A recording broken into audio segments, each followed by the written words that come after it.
Oh.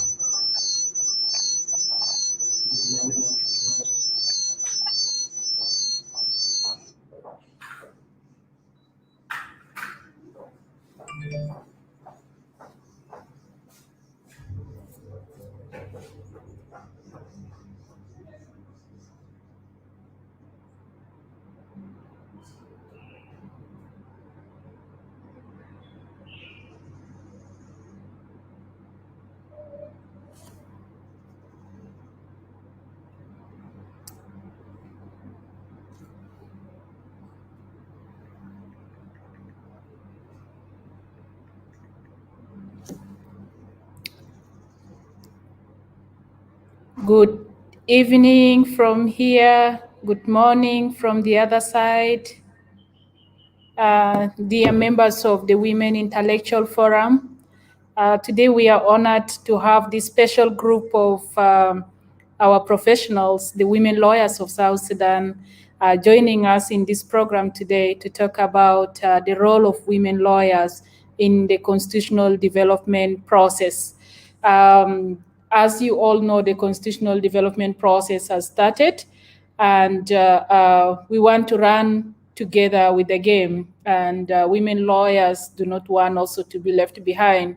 And we look at the women lawyers' role as critical in moving us forward and helping to guide us to engage in this process and ensure that the women's roles and the engagement becomes meaningful and women's issues are raised in this process.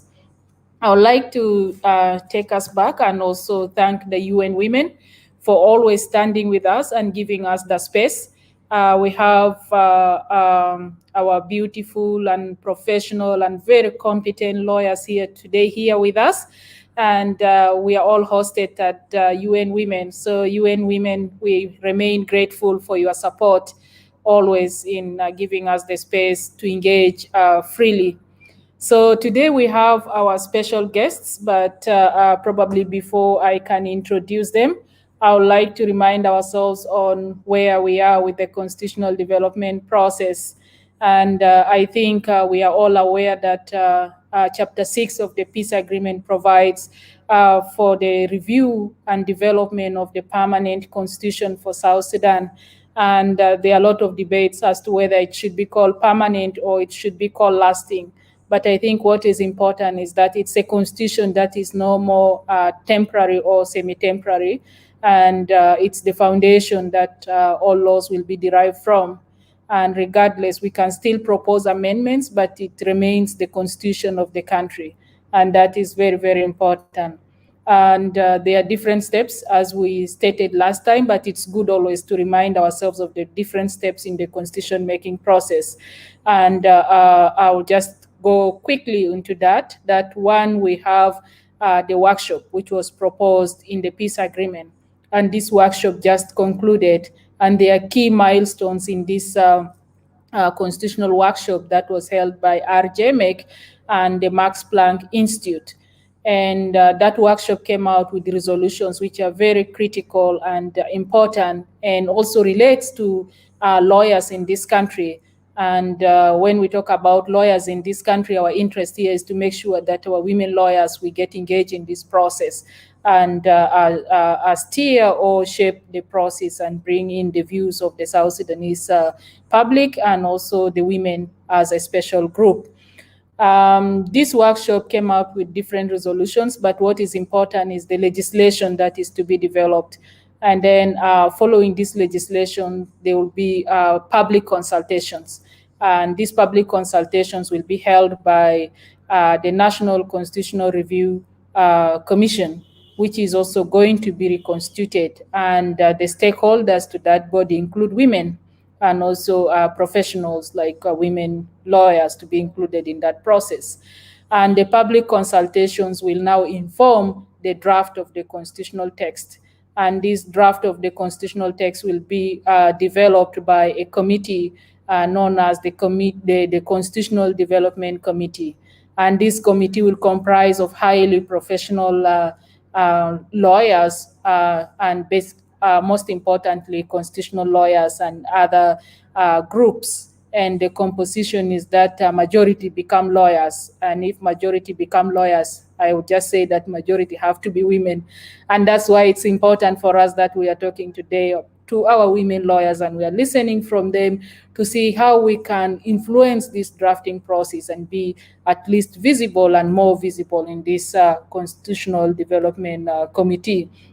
And then there's also going to be a preparatory committee, which will now prepare for the national conference, National Constitutional Conference. And this is very important because delegates are going to come all over South Sudan from different interest groups.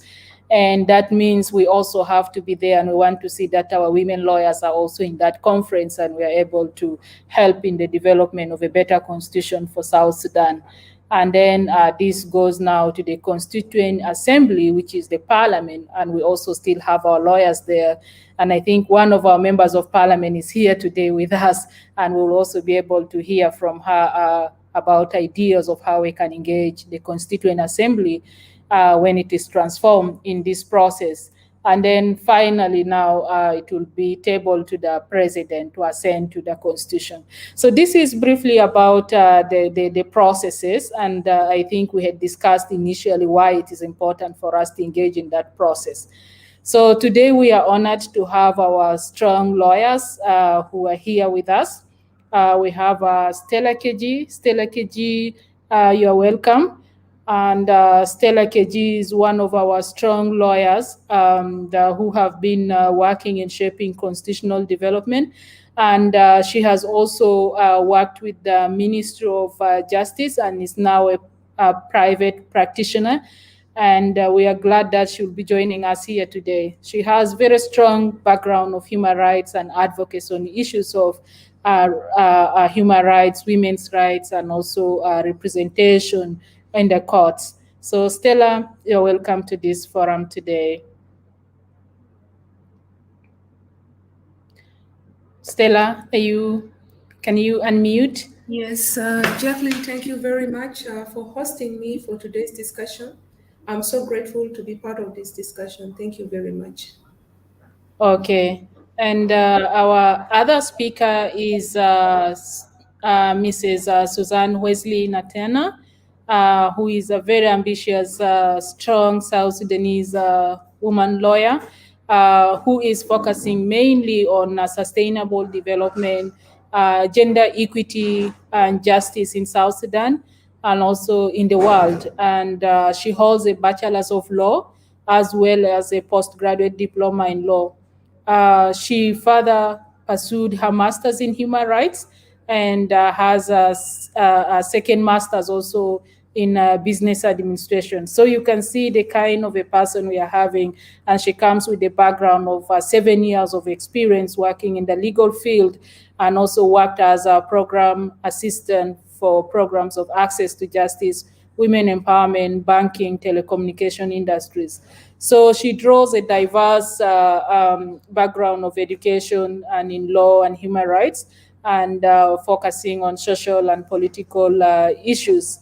And we are happy today to have her join us in this discussion on the constitutional development process. Mrs. Suzanne Wesley, you're welcome to this forum.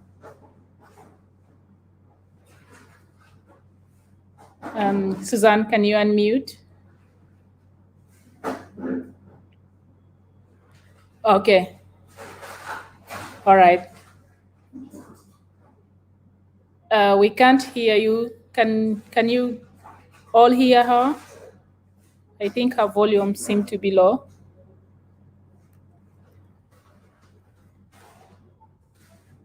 Okay.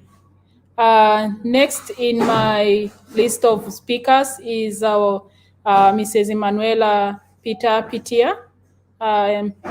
Peter Pitia, you're welcome to this discussion today. Peter Pitia is also our strong South Sudanese professional. She is having a background as a legal consultant at the International Procurement Associate under the Health Pooled Fund.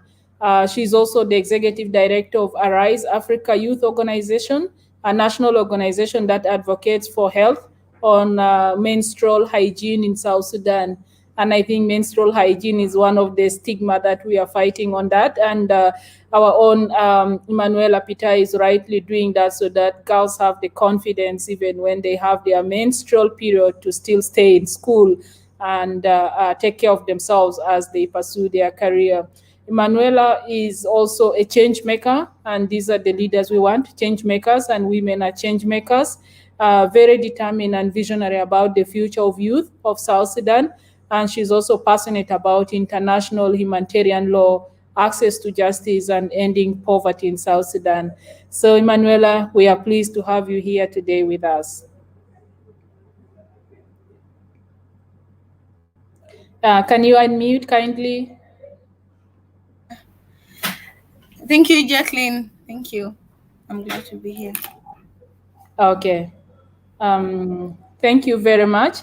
And then we have also in this panel today Mrs. Christina Peter Lokudu, who is a lawyer by profession, a graduate of University of Khartoum, Sudan, from 2008.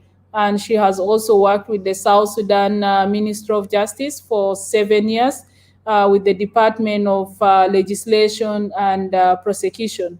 And she has special focus on gender issues. And she also holds a postgraduate diploma in human rights from the University of Juba in 2006.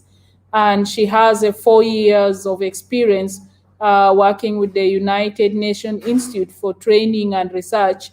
And she's also a program assistant, a program coordinator, and a writing coach of the 2016 to 18, assisting individuals in developing concrete projects that can contribute in post-conflict reconstruction in countries like South Sudan, and also working on women's development and empowerment.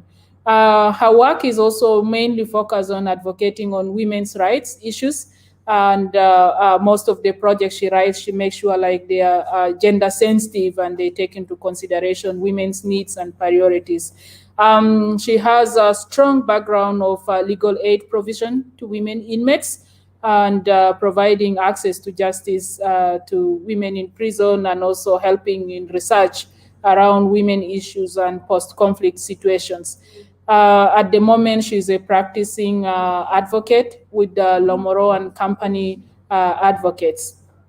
So drawing from that, I could say that we are very thrilled to have you, Christina Peter, today with us in this discussion, which I think many women outside there, including non-lawyers, are keen to listen to all the great speakers here on what we can do together in this pursuit of constitutional development. And finally, I think we have our own, I could say like probably the youngest member of parliament with us here, Honorable Yal Telar. And she's also one of our strong lawyers. And I think if you listen to her most of the time, you'll be like, oh my God, this is the South Sudan young people that we want. She's a strong lawyer like the rest of the panelists here. And Honorable Telar, we are honored to have you here today with us. So, yes, Honorable Telar, do you want to say hello to the viewers? Thank you. Thank you so much for having me. Okay. Hope to have great discussions. All right. Thank you very much. And to the listeners, can we just give them a round of clap for joining us today, taking from their time to share with us their expertise. So I think the floor is now open, and we are going to have our very capable panelists today to be taking us through some of the issues that common people ask, legal practitioners ask, and the communities ask, like what are some of the things that we need to do in this important process of the constitutional making. So I'll start by going straight to our panelist, who is Peter, Emanuela Pitia. to give us some of the reasons why the voices of women lawyers or lawyers in South Sudan generally is missing in the legislative reform processes, and why is it important that these voices should come in this constitutional development process so strongly.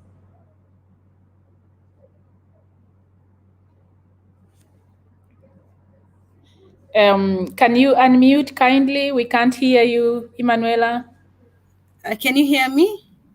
Yes, now we can hear you. Yes, good evening and good morning to the people from the other side. Before I continue, I will first want to apologize. Okay, I don't want to apologize, but I want to let everyone know that I have a small baby here. So I will be interrupted every now and then. Bear with me. We are UN women, and if this environment does not support me, who have a baby, I don't think I will be supported anywhere else.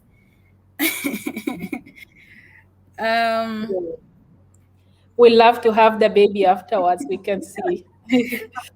Okay. Regarding the absence of female lawyers in the constitution making process, indeed it is a shame for us. But at the same time, I would like to say that it is not the intention of the South Sudanese women advocates to be silent on the constitution making process. As we all know that the constitution making process is governed by the chapter 6 of the revitalized peace agreement, and that specific chapter, it is strictly restricted this process to the parties to the agreement. And South Sudanese women advocates are not part of the revitalized peace agreement. So for now, they are out of it because they are not qualified to be part of the constitution making process. But in the meantime, as the process is still continuing, I've seen some opportunities opening for the female lawyers to come in. There are a number of committees that are mentioned in the current resolution on the constitution making process. The committees, I'm going to use them as the opportunities for us South Sudanese women advocates to come in. And very soon our voices are going to be heard on board. Thank you. Okay, thank you, Emanuela. And I think you have raised some of the important areas and the concern as to why women lawyers are lagging behind, yet their role is very, very crucial in this process. So I'll add and tie to the next question, which is going to Suzanne Wesley Natana. Being one of the youngest lawyers, probably, how do you intend to participate in this constitutional making process?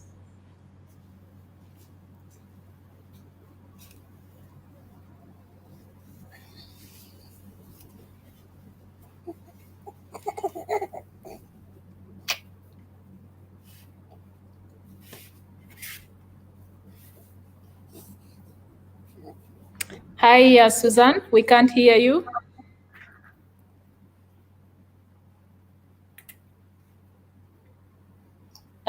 Is your volume okay?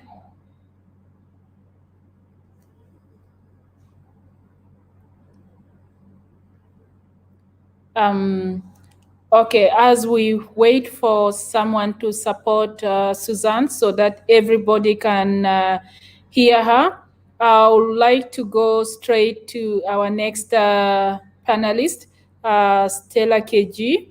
And Stella KG is also a member of the Bar Association. And the Bar Association is one of the key institutions in shaping the legal reforms for this country. And we would like to know more how the Bar Association is shaping the constitutional development process and what role can the Bar play and women in the Bar can also play in this process. Thank you very much, Jacqueline, for the opportunity. First of all, I would like us first to know what is the Bar Association? How does it comprises of? and then the functions and the role of the South Sudan Bar Association. South Sudan Bar Association is an organization, I rather call it an organization that deals with all the lawyers. It is the body that recognizes, that registers, that issue licenses to all the lawyers. Whether it's a female lawyer or a male lawyer or a women lawyer, that female or the male or the women lawyer has to first register in the bar association to get the license to practice. Here in South Sudan, our bar association, you can see that the Advocate Acts that regulates the bar association was passed in the year 2013. That's why we call it South Sudan Advocate Act 2013. But the bar association has been functioning even before the act was there. The bar association has been functioning since the year 2011. Being the only organization that regulates the lawyers, that issue licenses to the lawyers, that work as an organization that defines all the lawyers in South Sudan, I can say that the Bar Association has a very big role in shaping the constitution.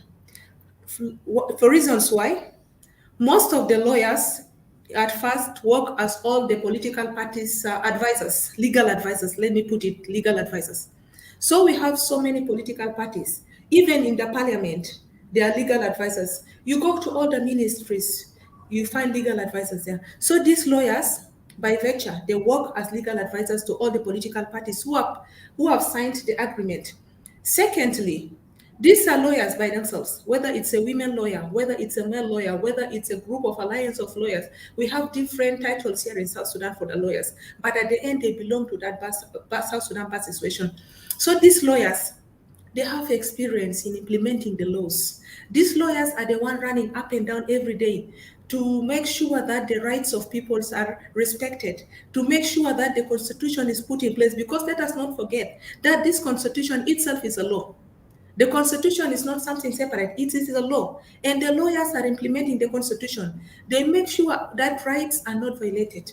They make sure that everything and every law is put in place. So I believe there is a need for lawyers to participate and to be part of the constitution making process. Whether it is a male lawyer, it is up to the South Sudan Bar Association to sit and then decide and then elect who's to go for that process and who's not to go. You know, a nomination itself here for the lawyers regarding all the problems lawyers having, the differences lawyers have on the ground, but that one does not allow or does not set lawyers not to be part of the constitution making processes. So the experiences, like issues to do with, let me say, the land issues, like if we exclude lawyers from this process of constitution making, there are some things, there are some rights, there are some articles in the constitution can be there, but it cannot fit where it is. Because let's take an example of issues to do with lands.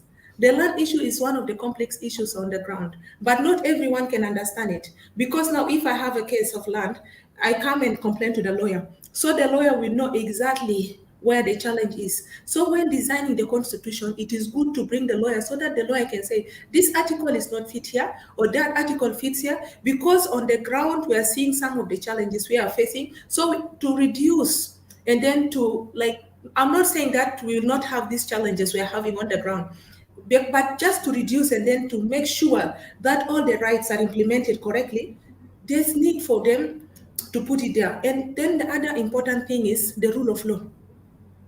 Rule of law in a country like South Sudan is not respected. Why? Because we find that most of the people who have participated in the designing and drafting of the constitution are not lawyers. That is why you see that I'm someone who is big in the government, I cannot respect what is the constitution.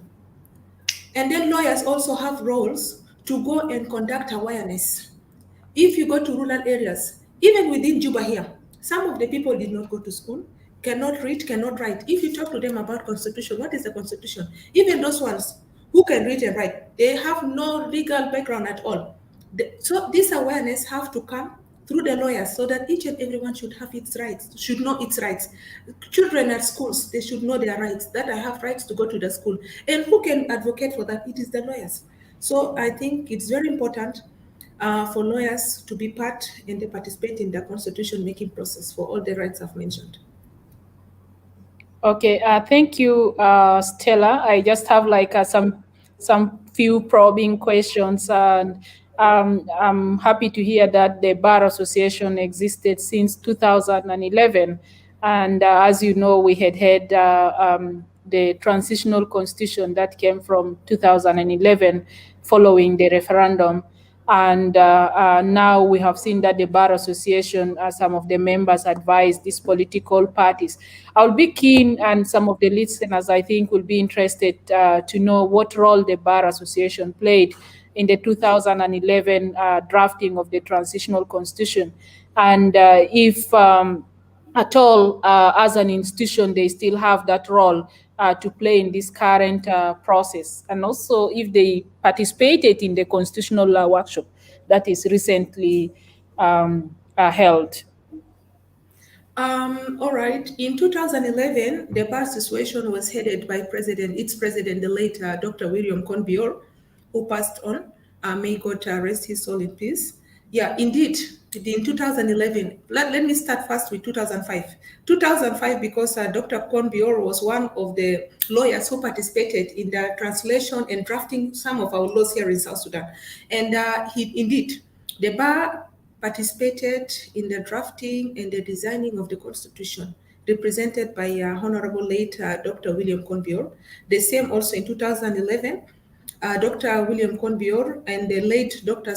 Don Samuel also contributed and participated in the designing and drafting of the Constitution,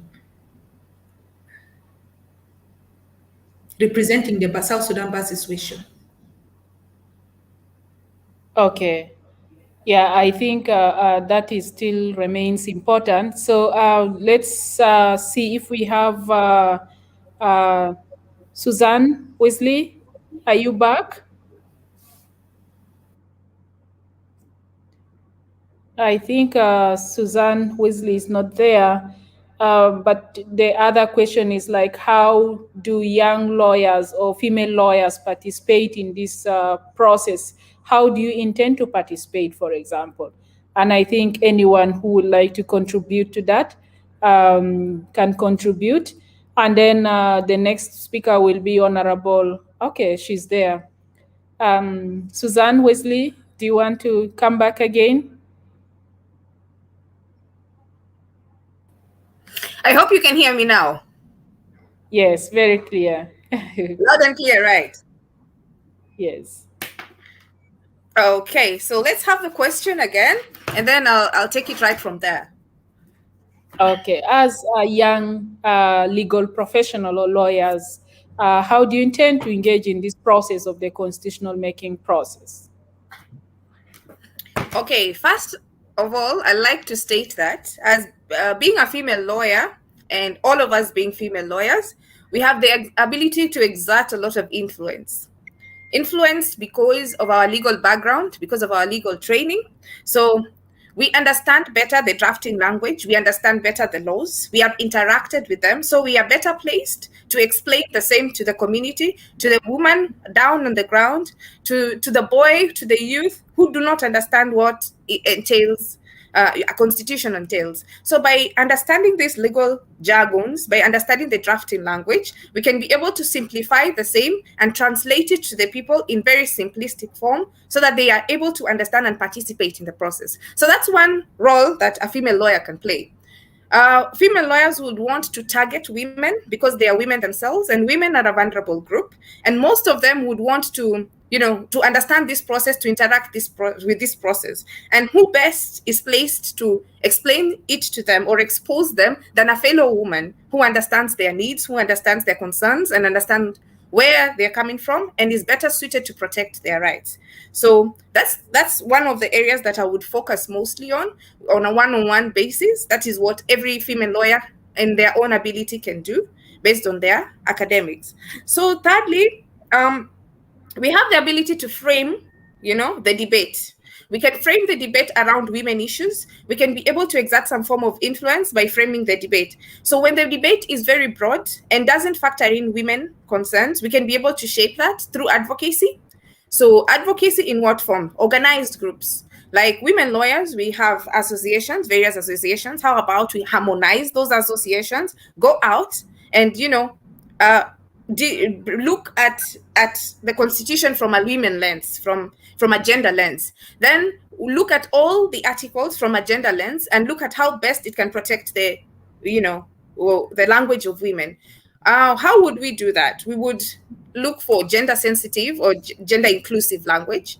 So instead of the constitution having he everywhere, we can have the constitution having a very neutral, gender. Like, for example, you would say he or she. That's just a simple example. So we will look at various issues in the constitution and bring out women issues, not lump them up into the whole constitution, but separately as one of the issues that really must be taken into consideration, women being the majority in this country. So we can use our position as youth to garner the youth around us, and we can also use our position as women to gather the women around us. That makes us have two blocks of people that can easily influence the process. We can easily have impact on the outcome of what goes into the constitution and what doesn't go into the constitution. So we also understand that the constitutional process usually requires some form of elite buy-in. So if you're not an elite, if you do not understand the law, if you cannot have some form of influence, if you do not have a political backing, if you're just a nobody, it is very difficult for your views to, stand up strongly. But as a bloc, as an educated person, as an elite, you have that ability to participate. You're that elite. You have that ability to be an elite and to get that buy-in for women. If you stand strongly, if you use your position as an advocate, women in South Sudan, not only as women, but women lawyers are viewed in high esteem in South Sudan. We feel very good when we are called Maulana, ya Ustaza. How about using that position of an Ustaza or of a Maulana to have a kind of buy-in and make sure that the views of women, the views of youth are kind of incorporated into the constitution. So those are a few of the ways that I would interact with the process on a one-on-one basis as a bloc and as an elite. Okay, thank you, Maulana. Susan, I think one important thing is that we have the opportunity to engage, and we have also the leverage of being Maulanas, but we have utilized it very well. And I think this is what Susan is bringing out, and there are different ways through which we can collectively work together. And I think one is probably harmonizing the different women lawyers groups, or coming together as a stronger network and coordinate our efforts together. So we'll go now from Honorable Yartelar, who is also our youngest member of parliament and a legal expert, probably to tell us what role can the parliament play, women in parliament or women lawyers in parliament play in shaping and engaging in the constitutional development process, debates, and can vote as a bloc. And this means they have the power as women caucus to shape this process. So what are some of the thoughts that you have given that you are joining the parliament, and how parliament and women caucus can play a role in this constitutional development process?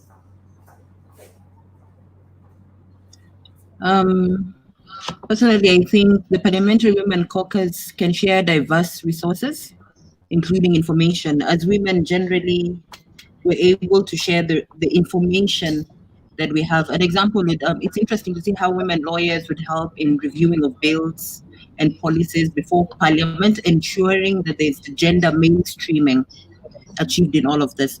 For instance, the Women Enterprise Development Fund, I think it's something that the Women Caucus can push and have lots of women benefit from that, because then it comes to economic inclusion. Without economic inclusion, then the women are not able to even make some of these decisions. So I think the Women Caucus needs to come into and literally just form a caucus stronger than previous one for gender mainstreaming to be done. Okay, I think the caucus can play a role which is more of reviewing the legislation, looking at Yes. some of the key aspects of the peace agreement, including the Women Enterprise Fund. One of the things we had always discussed is engendering budget, because without responsive budgeting, then women's issues will not be funded and will miss out.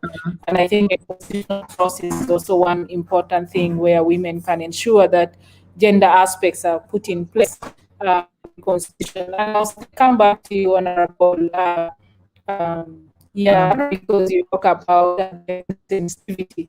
And I think the other question is looking at some of the legal issues. How would you address some of the gender issues in the Constitution? Given that the Constitution, sometimes we overassume that it's gender sensitive, as Natana said. Sometimes it's using the single he or the people without necessarily segregating. And in South Sudan, if you don't divide the cake, and then your name is not there and you don't do it. So I think this is what we are saying. Like, we need to have a gender sensitive constitution. And what are some of the gender issues that we're looking into when we are reviewing this constitution? I didn't get your question quite clearly. Your voice was breaking.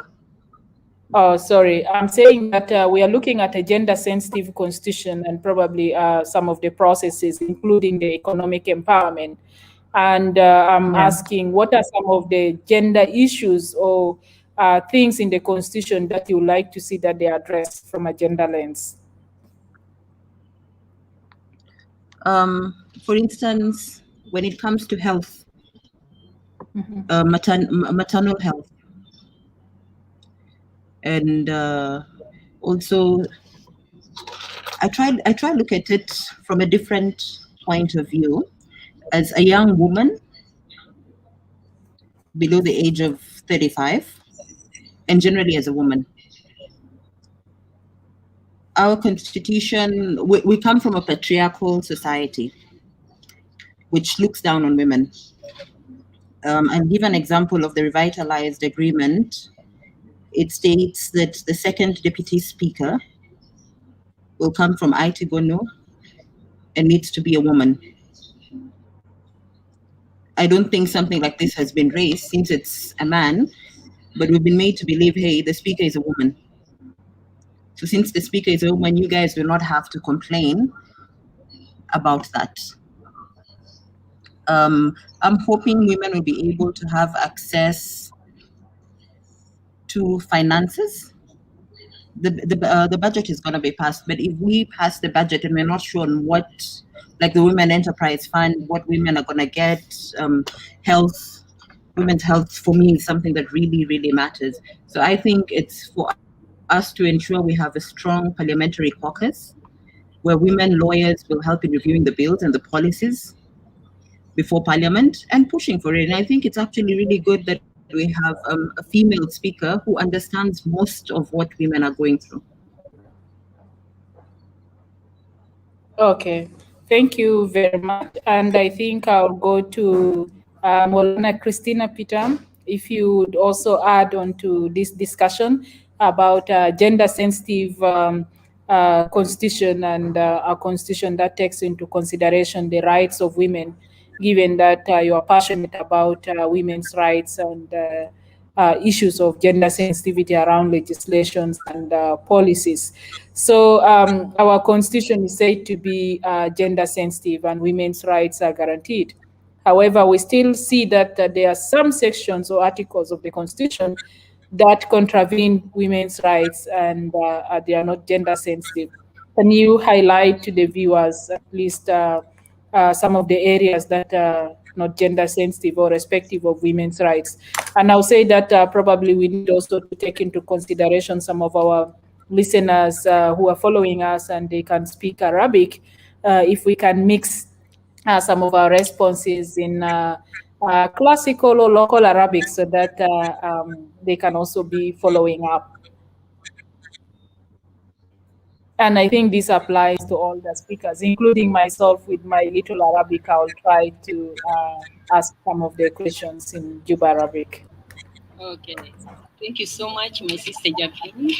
I'm really glad to be part of this panelist. And I've worked with some of them. And some of them I just met them recently in one of the workshops, and they're very powerful, and they're really good lawyers. So if we look into our constitution, the constitution is very rich in a way that it's a transitional constitution of the Republic of South Sudan. So as amended, it was amended 7 times. So it's really very rich in the sense that it gives power to the institutions to have laws that empower women in many areas. But if we look into the laws in practice, they are not helping us. They are not helping women. When I say us, it means I'm also one of the victims that these laws affect. So, like in our Criminal Procedures Act, which is in Arabic, we find that in this law, there are clear sections that says if such cases of adultery, which is zina, the Arabic, and then tahrir, enticing, and then kidnap or abduction with the purpose of murder. We know that it happens in our communities, like they say, it is our customs and traditions, and also there is rape, which is يعني احنا بنبدا في الغابات لما القضيه ده لما الزول يجي في النيابه يقدر يفتح بلاغ في الاجراءات دي في الجرائم المنصوص عليه في القانون بالمجرمه المتحرم ولا النيابه ما بيعمل الاجراءات. So we have to be sent back to the customs. It's mentioned clearly under section 51 of the Criminal Procedures Act that these things should be addressed according to the customs, traditions, and norms of the people. So إحنا لو شفنا الكلام ده في الدستور بيقول الدستور لازم يمشي حسب يدي المرأة حق بتاعها. عندنا الدستور بيدي الطفل برضه حقوق بتاعه، لكن في البراكتس إحنا بنلقى إنه الحاجة دي ما قاعد يحصل. يعني الدستور ورى الحقوق clearly. It mentioned all the rights so clearly, but then in practice, the practical laws is not following what is there in the constitution.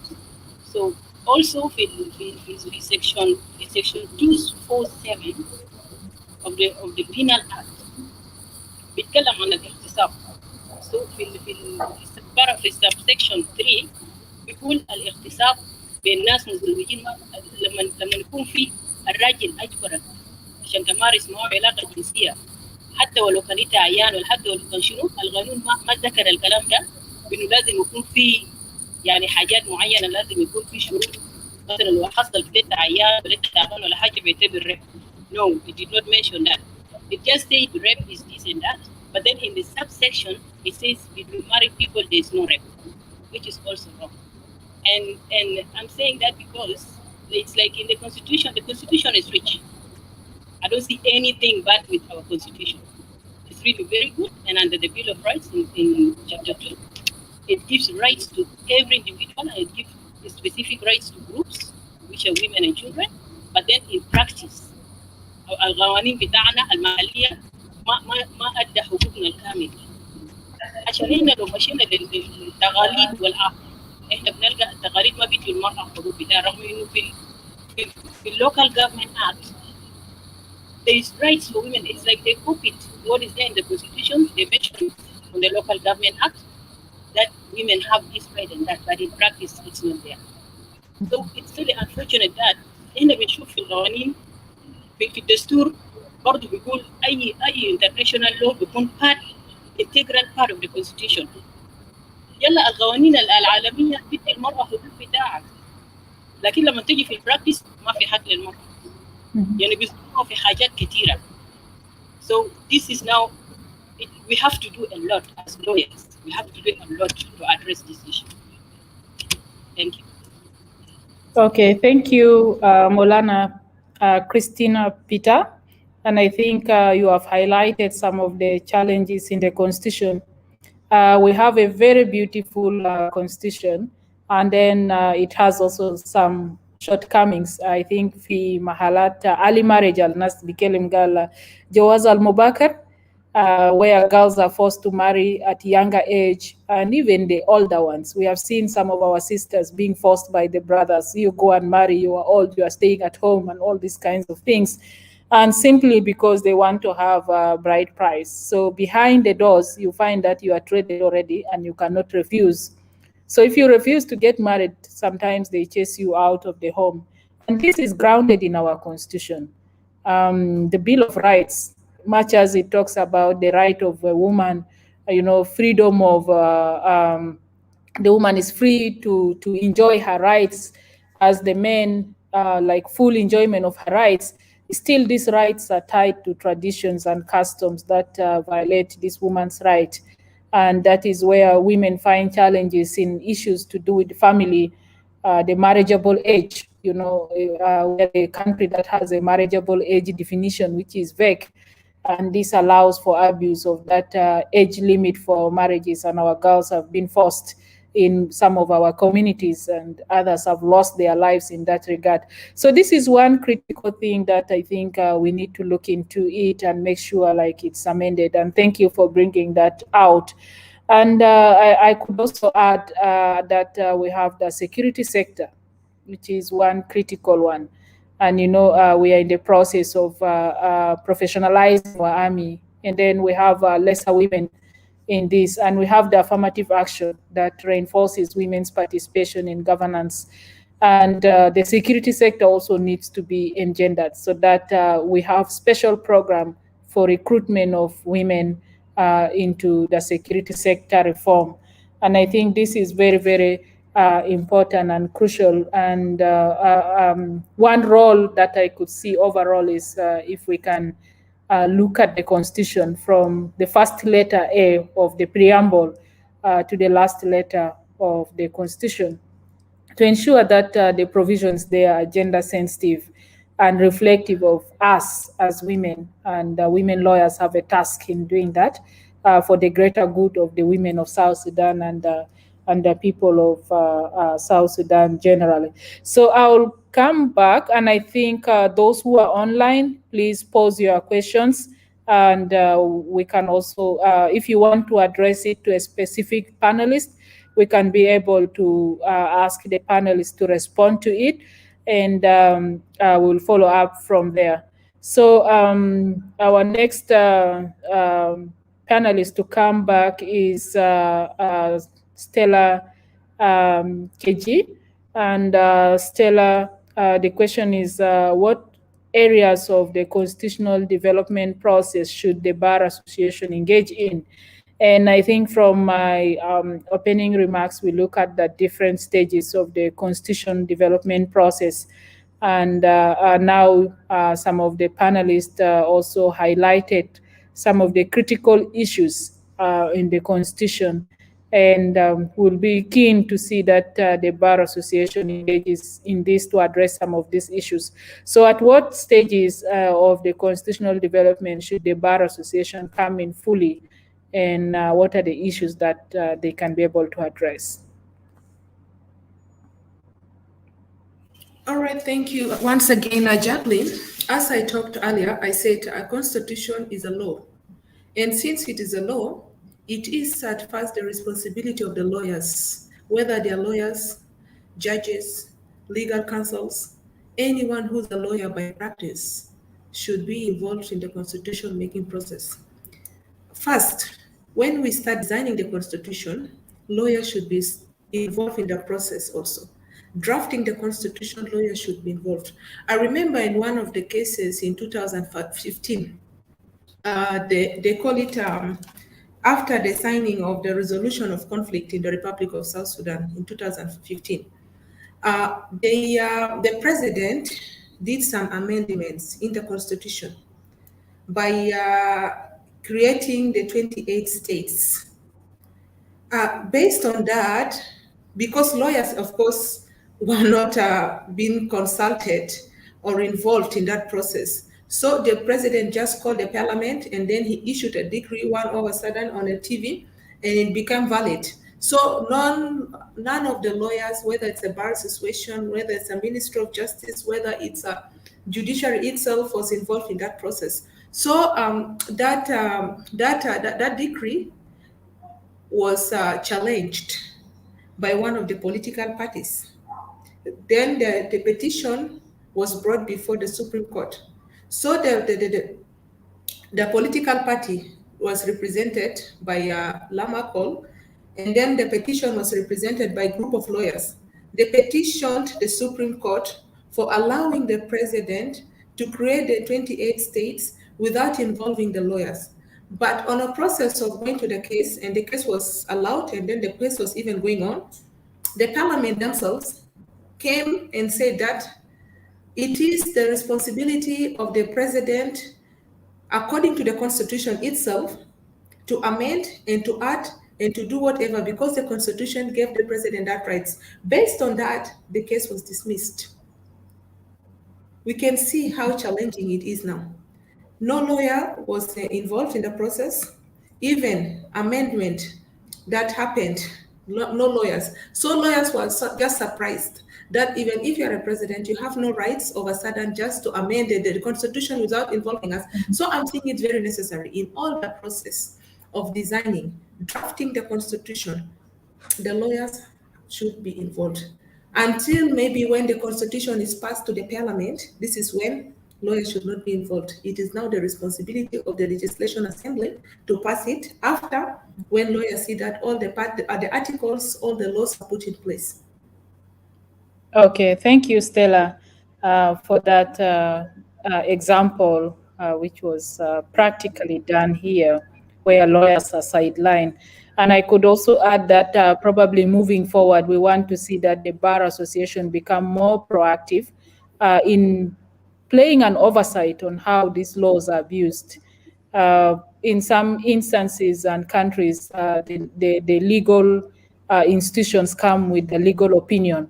So probably that will also help, especially in this constitutional process, if the Bar Association can make submissions on key issues and looking also at the powers of the executive and the issue of separation of powers, so that it will help in the discussions. And I think one person said that lawyers are respected. So maybe if we hear the legal opinion from the Bar Association, it will really carry much weight in shaping this. And thank you very much for highlighting those issues. I think there are some comments here in the comment chat. One was saying, ladies, that is from, I think one of the person is saying, ladies, stop wasting time claiming women's rights in the government employments. Please fight to have government. What we have in J1 isn't government. Thank you. So I'll say that, Agustino, well, your point of view is respected, but I will say that it's a bit off the topic that we are discussing. And also, without a stronger constitution, if you bring another government in place, we'll have the same issues. So it's important that we have a stronger constitution that everybody respects. And I think the recent one is in the United States elections that we foresee, where the president wanted to amend the constitution to suit him. But because they have a stronger constitution that does not give those powers, and then the court had to turn it off. And that's why we also need a stronger constitution now, so that even if leadership come and leadership go, we still have the constitution that is being upheld by everybody. So thank you for your view on that, and we respect your view. The other one is from Gloria. I'll just pick those ones that are most crucial. Greetings to all the panelists. Great job, moderator and panelists. The discussion is going well and is simply explained for easy understanding. Yes, women lawyers are crucial in the permanent constitution-making process. As mentioned by panelist Emmanuel Peter, committees are an area where women lawyers could perhaps participate, and this needs the Women Caucus in Parliament to also support and emphasize on, as well as identify other areas where women lawyers could further participate. And I think this is a great contribution. Like, how can we outside here work with the committees of the parliament? You know, we have the committee for legislation in parliament, we have the committee for information, and then we have the women caucuses. So we need to tie we need to link the dots so that we all flowing in the same direction. And I think working and networking with the women caucus and coordinating with the committees will help us in raising some of our issues. So thank you very much, Gloria, for that comment. And I think the other comment is coming from Nyan Ostas Gordon. As women lawyers in South Sudan, how are you representing women in government, and what impact have you done in the lives of women and children, which are believed to be most marginalized in society? So I'll throw this question to any of the panelists who would like to respond to that. And then the other question is from Victoria. The problem with South Sudan is women in general are overlooked in any field of governance. If our government responded women right, and then we have to continue fighting for women. Thanks. So that's a compliment, which is like we have to all fight for women's rights. And I think this can be guaranteed in the Constitution when we have a stronger Bill of Rights. So anyone would like to respond to that? Honorable Taylor, do you want to respond on this from Nyan Susan? On what impact have you done in the lives of women in general as lawyers? Or Christine Peter, you want to respond to that? Can I respond to that? Yes, please, Manuela. Yes.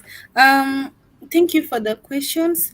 I would like to emphasize on 2 points that I feel they are very effective, and these are the effort of the South Sudanese female advocates or lawyers. Number one is we have seen that we now have the gender-based violence court that has just been opened recently. That is something that has been pushed by the South Sudan women advocates, the South Sudan women lawyers. So I'm going to put in some Arabic. Yani, we have been seeing this for a long time. This challenge of a penal court not having the difference between rape and defilement, which is not clearly stated. So في جرائم كتير جه حاصل يطبقوا جنى صغير شديد يا اغتصبوا. So instead of it being a case of defilement, it is treated as rape. So أنا عارفين إنه defilement وصعب خالص شديد من rape, and it's supposed to have a heavier and more punishment القوي كده. It's not supposed to be treated the same as rape. لكن عشان for a long time في South Sudan هنا cases تا defilement بيشوفوها ده case تا rape, وحاجات الكتير دي حاصل لأطفال below 12 years لتحت. So it's the effort of South Sudanese women lawyers together with the Ministry of Gender هم ياو push كلام ده ahead, هم ياو push agenda ده قدام. عشان كده علينا نندو the gender based violence court هسي شغال. ده حاجة لنا إنه it's also benefiting ناس كتار, give benefit نسوين, give benefit, yeah, it's benefiting the whole community of South Sudan. So that is one of the things we have done, and I feel it's very effective. It's working. Okay, thank you very much. Can I Yes. Yeah. Okay, I can see Stella wants to respond, and then also Christine. Christine, go ahead. Okay, adding on what Emanuela just said, we have organizations like women lawyers organizations that help other women on the grassroots. Like we have the women advocates, And there's also Federation of Women Lawyers. There is South Sudan Alliance of Women Lawyers. So organization there هم يساعدونا سوين احنا بنطلع في الميديا. Like recently we went to the media and we talked about the court and how can people bring cases of GBV on board to the police. And I think this is some of the impact that we created on the life of women and children. انتوا لما تعملوا creation of awareness للpublic العيال الصغار ديل هم بيعرفوا لما يكون في مشكلة حتى ولو من أبهاتهم هم بيجوين. So we have a case whereby those guys they are under 14 and they rent on the roadside. They are looking for Office of Human Rights. So and then they got to us like women advocates because we do that free of charge. We took them and their other organizations, which I cannot mention, it is confidential. They help to protect them. So if they're underage, they will take care of them. They will be given psychosocial support, and they will receive counseling. And بعد ذاك and بيسألوهم هم لو دارين يرجعوا تاني للأبهات بتاعهم إذا كان الأب يا هو violated rights بتاع العيال ديل المنظمة ما برجع العيال للأبو بيقعدوهم هناك حتى until they reach 18 because the Child Act says a child is someone who is under 18 and that one is silent in our transitional constitution. So لما يصلوا عمر 18 بعد ذاك بكون الخيار لهم ممكن يمشوا يطلعوا وين يمشي يجروا برا في منظمات قاعد يساعد العيال ديل. So البات بتاعنا كwomen lawyers we help them and we show them the right way. Like what my colleague Stella said, not all of them know the law. So we create this awareness for people. If you face this problem, where can you go? And we do that free of charge. Thank you.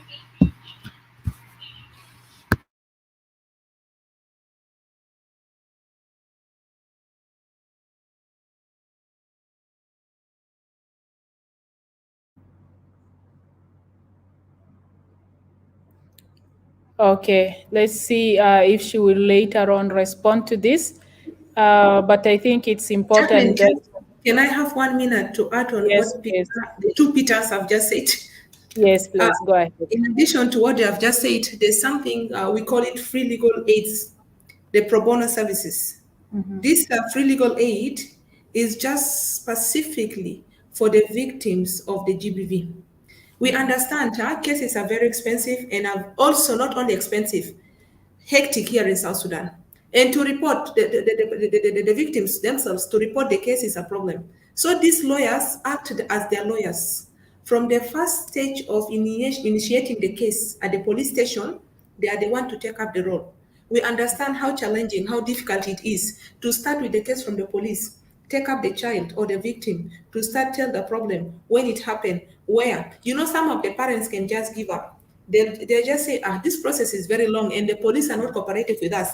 Though, you know, there's some of the challenges these lawyers, these female lawyers are facing, it's a lack of finances. You see them willing to help by giving them free pro bono services, but transporting them is a problem. Also, paying for the cases is a problem. We know all our institutions, especially the government institutions, are all corrupt. You go to the police, if you don't have money, they say you pay money for the pen. You bring money for the file. They are doing it from their pockets. I remember when we established these South Sudan women lawyers in 2011-12, we were the one contributing money for the cases so that these people can bring up cases. I remember the time I was even in the judiciary. Some of the victims and their families don't have lawyers. They can come to you when the case is there and the other party, the perpetrator, can bring in a lawyer to defend him and then he can get out of the crime.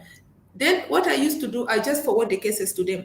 So some of the cases are very expensive, but I tell them, these are our people, you just bear with them. So these pro bono services, I consider it one of the best services ever these women lawyers are doing. Yet we are facing some of the problems, which is lays on the finance and then reporting of the case itself. You know, some of our communities and the way people look at someone's been raped, a child who's been raped, they would feel like, what took you there? Raping. And then they start putting blames on the victim. So these people, the lawyers themselves, they advocate, they conduct awareness, they go to the police stations, from one police station to another, to take up the cases. I think these are some of the achievements being done by the women lawyers. Back to you, Jacqueline. Okay, great. I think these are great contributions, and it's already helping us to understand what are some of the challenges and how can we make propositions to the Constitution so that, for example, issues of legal aid and funding is guaranteed in the Constitution, so that pro bono legal service becomes supported, and the budget responds to that, and government is able to respect that sexual violence is real and it requires urgent attention. I think it's becoming more of a pandemic, especially for the women and young girls, and this requires urgent attention and guaranteeing that this is criminalized in our constitution, much as it's also criminalized in some of the laws, including the Criminal Procedure Act and the Penal Code. So these are important conversations that will help us think ahead of the issues that we want to see addressed in the Constitution. So I'll come to Honorable Telar.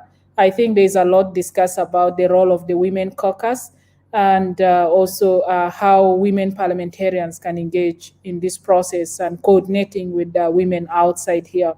So I will be happy to have your views on adding on to what women caucus can do specifically in the constitution making process and addressing some of the challenges that come with legislative processes, and also probably the role that women parliamentarians can do in networking, probably with people outside here, the general women, the young people, in ensuring that we have a stronger constitution for South Sudan.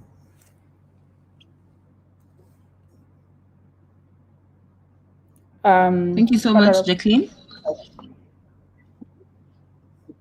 As I think, as a direct representative of the people, most members of parliament, regardless of their profession, are bound by oath of office to defend the Constitution of the Republic. In this regard, I believe that lawyers generally have an upper hand, as Molana Susan had said earlier, the respect that is given to them. So in this case, just to take you back a bit to what was being discussed earlier, very many women lawyers can be able to, number one, pro bono services, which is more or less a sacrifice. Secondly, civic education. Most of the people do not even know the laws. They don't know what's going on. Even now with the process that is happening, the permanent constitution making process, so many people do not understand what is going on. So personally, as a member of parliament, I think we must ensure adequate consultations are carried out in constituencies for members of parliament to gather information and any evidence on public interest matters. And also networking. I think the civil society organizations will have access to parliamentary committee hearings, specific parliamentary groups like the Women Caucus and Youth Caucus, among others. And it can also be said for other stakeholders. So I think it's very important for the networking process to assist women be able to pinpoint in most of these issues and go for further consultation with the grassroots, because you're representing, your constituencies and millions of voiceless people who want their voices to be heard in parliament. The issues that have been there before our time, and we can actually now go back and see these issues have long existed before our appointment.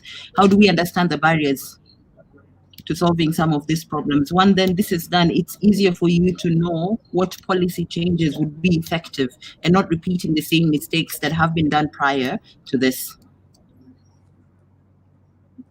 Okay, that's great. And before maybe we move on to the panelists, I'm seeing there are some questions here in the comments.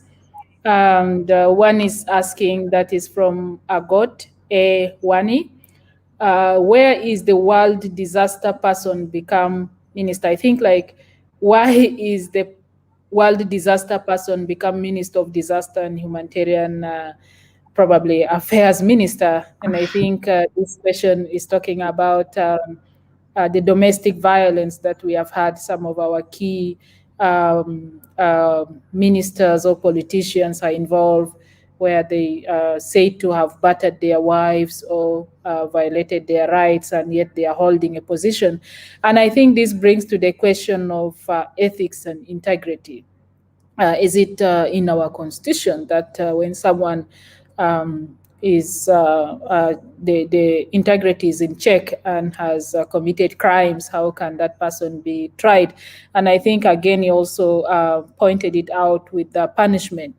Like those who have committed these kind of crimes should be punished and they should be tried. So this question, I think, can go to, I could say, Suzanne Wesley. Do you want to answer to that? And probably we can also hear from Emanuela Peter.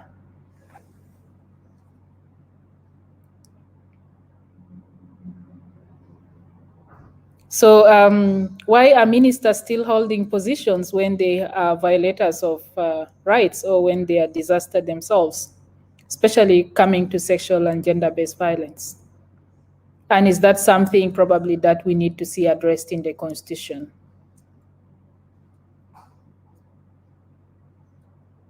So Emanuela, do you want to come first? And then we can go to Suzanne Wesley. I don't mind that.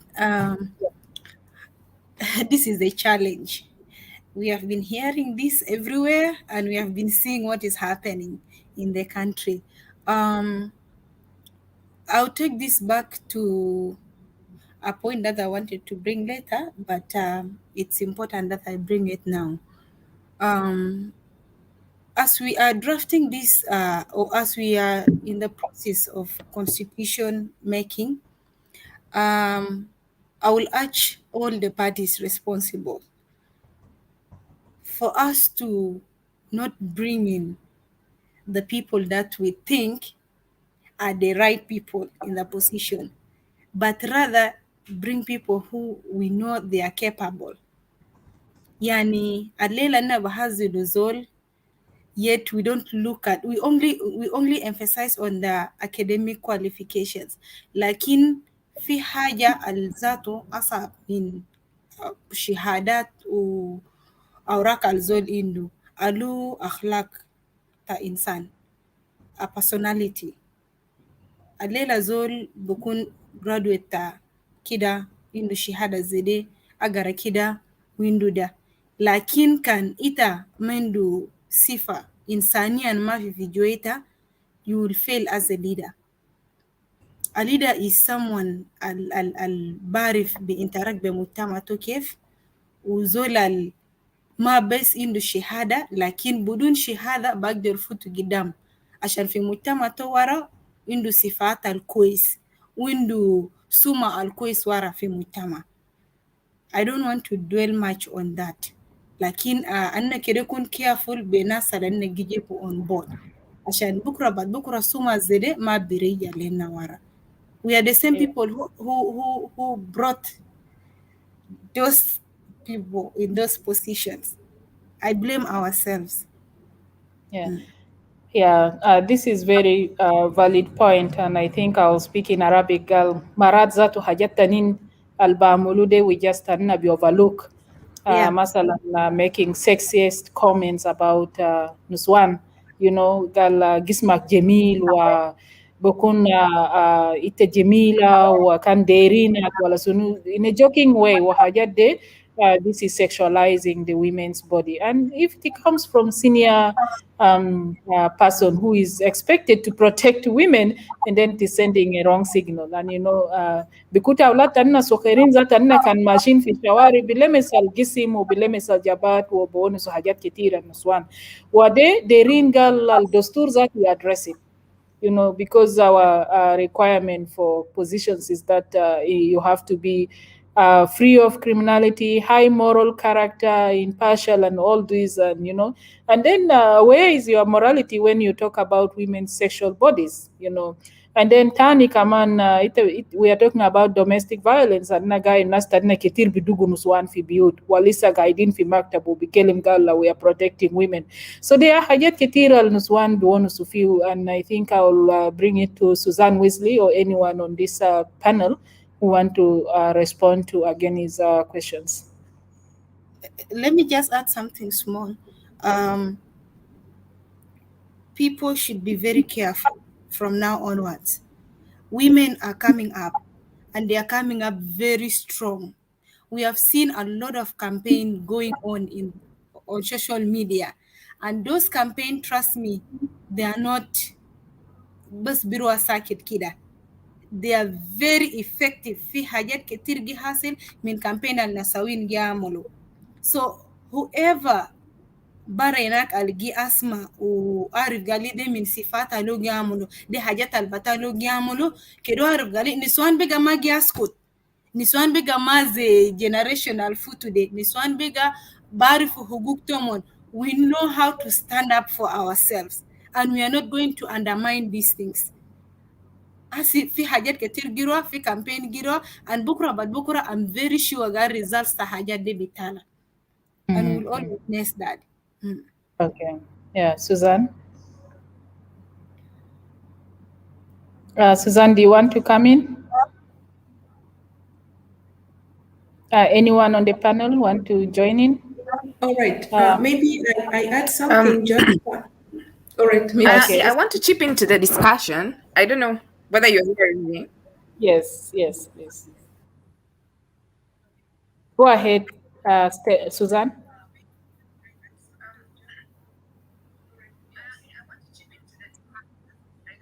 Suzanne, can you go ahead? Okay, so I want to talk about the appointing authority. You see, ministers are appointed. Yes, please.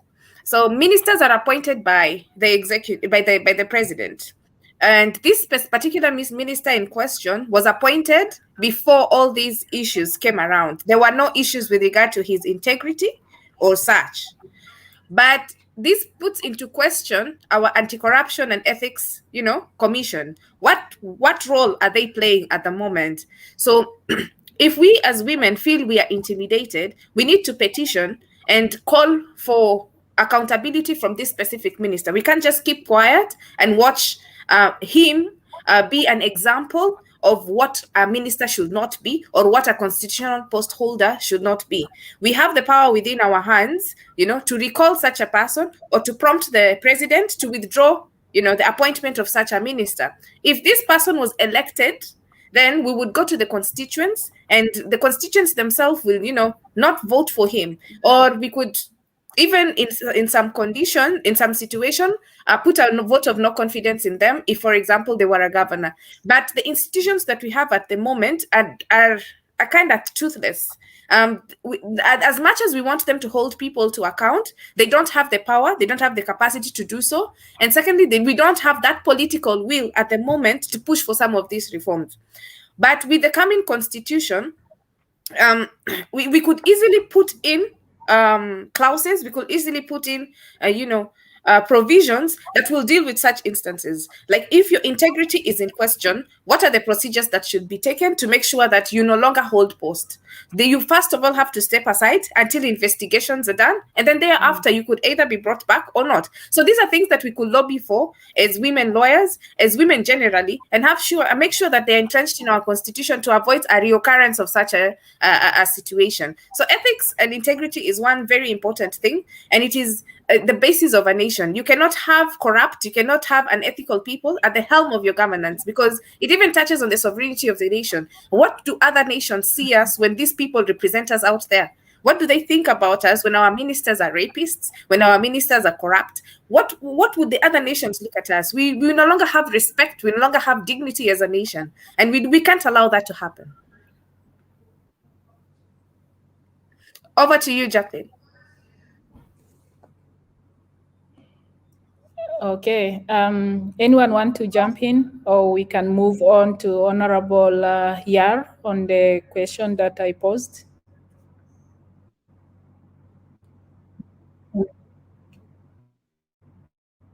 Honorable Yar, do you want to comment, like on the role that Chapter 6 of the women- Constitution of Kenya speaks about integrity, leadership and integrity.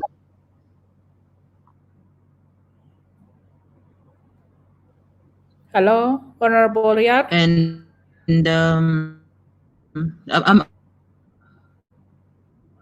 adding something on integrity deals. Okay. Can you hear me? Yes, please. Okay. I was saying I wanted to add something on leadership and integrity. Yes, please, go ahead. Chapter 6 of the Kenyan Constitution speaks about integrity. And I think we also need to push for Leadership and Integrity Act in this country, which will entail a couple of things, personal integrity, competence, objectivity and impartiality in making decisions, selfless service. And could we also have any breach of this would amount to something? Because someone like the minister is able to do whatever he's doing, knowing at the end of the day there is the immunity he has as a minister, and at the same time women are not respected as much. So can we try and have this Leadership and Integrity Act of South Sudan, where if you need to be a constitutional post holder, then you need to be cleared off most of these things, and then you automatically have to step aside. Yeah. Okay, Stella. I saw your hand up, Stella. Do you want to add? I just wanted to act on the Bill of Rights. You know, whether you're a president, a minister, or any constitutional holder, the Constitution is very clear, very, very clear. It gives each and everyone rights. Child rights, the Constitution talk about it. The Constitution defines very well the structures and the hierarchy of the courts. So whoever his rights or her rights been violated, whether that person is a minister, should immediately go and report that person by filing a case against that person. First of all, if he's a constitutional holder, the court itself may ask for his immunity to be lifted so that he can be tried as a normal citizen. So these are some of the areas I'm seeing people here are a bit afraid of. But now, to advocate for that, because now most of the people are ignorance. Now it is the lawyers. It is the lawyers. That's why we say the participation, it brings us back to the role of the lawyers in the participation of the Constitution. Because now a minister can slap someone on the street. I know that minister very well. I know his address, I know his office. But now if I want to report him, where will I stand from? Where will I start from? Probably they can say no. I may lose the case. You know, the courts are not functioning well. You just bring up your case because the rights are very well defined in the Constitution. You bring up your cases. Now, who is to do that? It is the lawyers to bring. There's no one who's above the law, whether he's a minister, whether he's a housekeeper, whether he's a servant. Everyone has been given its rights accordingly in the Constitution. Thank you, Jacqueline.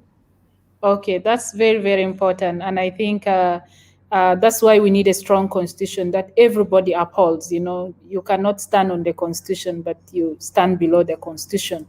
And some of these issues need to be guaranteed in the constitution so that we don't have people who just feel like they can touch a woman's body and they go away with it. We have had issues of our sisters, and even some of us have experienced where, you know, sexual favors have been asked for you to be given some favors, and if you are not strong, you just give in for that. And I could say also, as Honorable Yar say, we need to have an integrity bill, and those who abused it under the cover of immunity, and then it can be lifted, because a crime is a crime, and when you are put in office, you are measured not like us, the ordinary people. So I think that is very, very important, and probably it will help us to protect our rights also. And so that when we are going for an office, we know we are going with our full heads up, not, letting the skirt fall. So that's very, very important. And thank you for answering to some of those questions in the chat box. We'll get back to the chat box. And let's go back to our questions. And I think I'm coming to Stella KG on the question of the past processes, like has there or in the past or current being engagement of the Bar Association. And I think you mentioned that, but we'll also be keen to know the role that the Bar Association can play in safeguarding the Constitution. We have had discussions where people violate the Constitution, and in your first remarks or discussion, you talk about the case that was brought, and then it was brought by politicians, and the Bar Association was not involved and could do nothing. So how will the Bar Association become a watchdog and monitor that the Constitution that we are going to have is upheld with the highest standard, and that it's not violated at will? Thank you once again, Jacqueline. As I mentioned earlier, the Bar Association has a very big responsibility in safeguarding the Constitution. It has a role to to defend and make sure that the Constitution is put in place. All the articles are fit the decision by the government or the executive. Let's say any decision being made, any presidential decrees, any amendments being done or being made in the Constitution without going back or calling all the parties to participate in that decision, in the amendments, the Bar Association can challenge that. In some circumstances, we see that the Bar Association is quiet in some of such circumstances, whereby sometimes we may say that the Bar Association is politicized. There are so many decisions, so many things the government have violated the Constitution, like the example I've just given before. So in that example, we have seen that the Bar Association itself was quiet. It didn't talk until a group of alliances of lawyers represented by one of the political parties petitioned that decision made by the government. So here the government also, the Bar Association, have full rights as lawyers, as defenders of the constitution of laws in the country to challenge that. Secondly, we see that there are some examples whereby the government, when drafting the constitution itself, will prefer to bring experts from outside. These experts, yeah, they can be some people who are knowledgeable. They can be some people who have experiences and have practiced a lot. But are these people lawyers? They're not. We have an example in here in South Sudan, like the agreement, the 2015 peace agreement. They prefer to bring experts, but lawyers who are not being invited to contribute to participate in the process. But the Bar Association was quiet. I have a live example of that. In Namibia, when Namibia designed, it had become a case. It's now one of the cases, the important and value cases. In Namibia, when Namibia wanted to design and then draft its constitution, it preferred to bring experts from South Africa. Everyone was quiet. The Namibian Bar Association challenged that decision. Why bringing experts, yet we have lawyers? We have judiciary. We have the Bar Association here. That rejection being met by the group of Namibian lawyers, the government took it seriously, and then they revoked that decision, and then they brought the constitution back to invite lawyers to be part and to participate in that the constitution. In our case here, yeah, the constitution, we can have a group of civil society. We can have a representative from Women Caucus. We can have representative from judiciary. We can have representative from Ministry of Justice, representative from lawyers themselves. But what we are seeing is something very difficult or different, on the ground. The government will prefer to bring experts, someone they say is a legal expertise. But has this legal expertise practiced before? Yeah, he can be a lawyer. They can call him a Molana. He can have a title in the government, or even being a private, or let me say a legal advisor in the office of the president. But has this person practiced? Does he know anything about Bill of Rights? Has he or she ever stood before the court? Does he or she knows the challenges the rule of law facing in the country? So in such situations, I believe lawyers can challenge to make that the constitution is safe.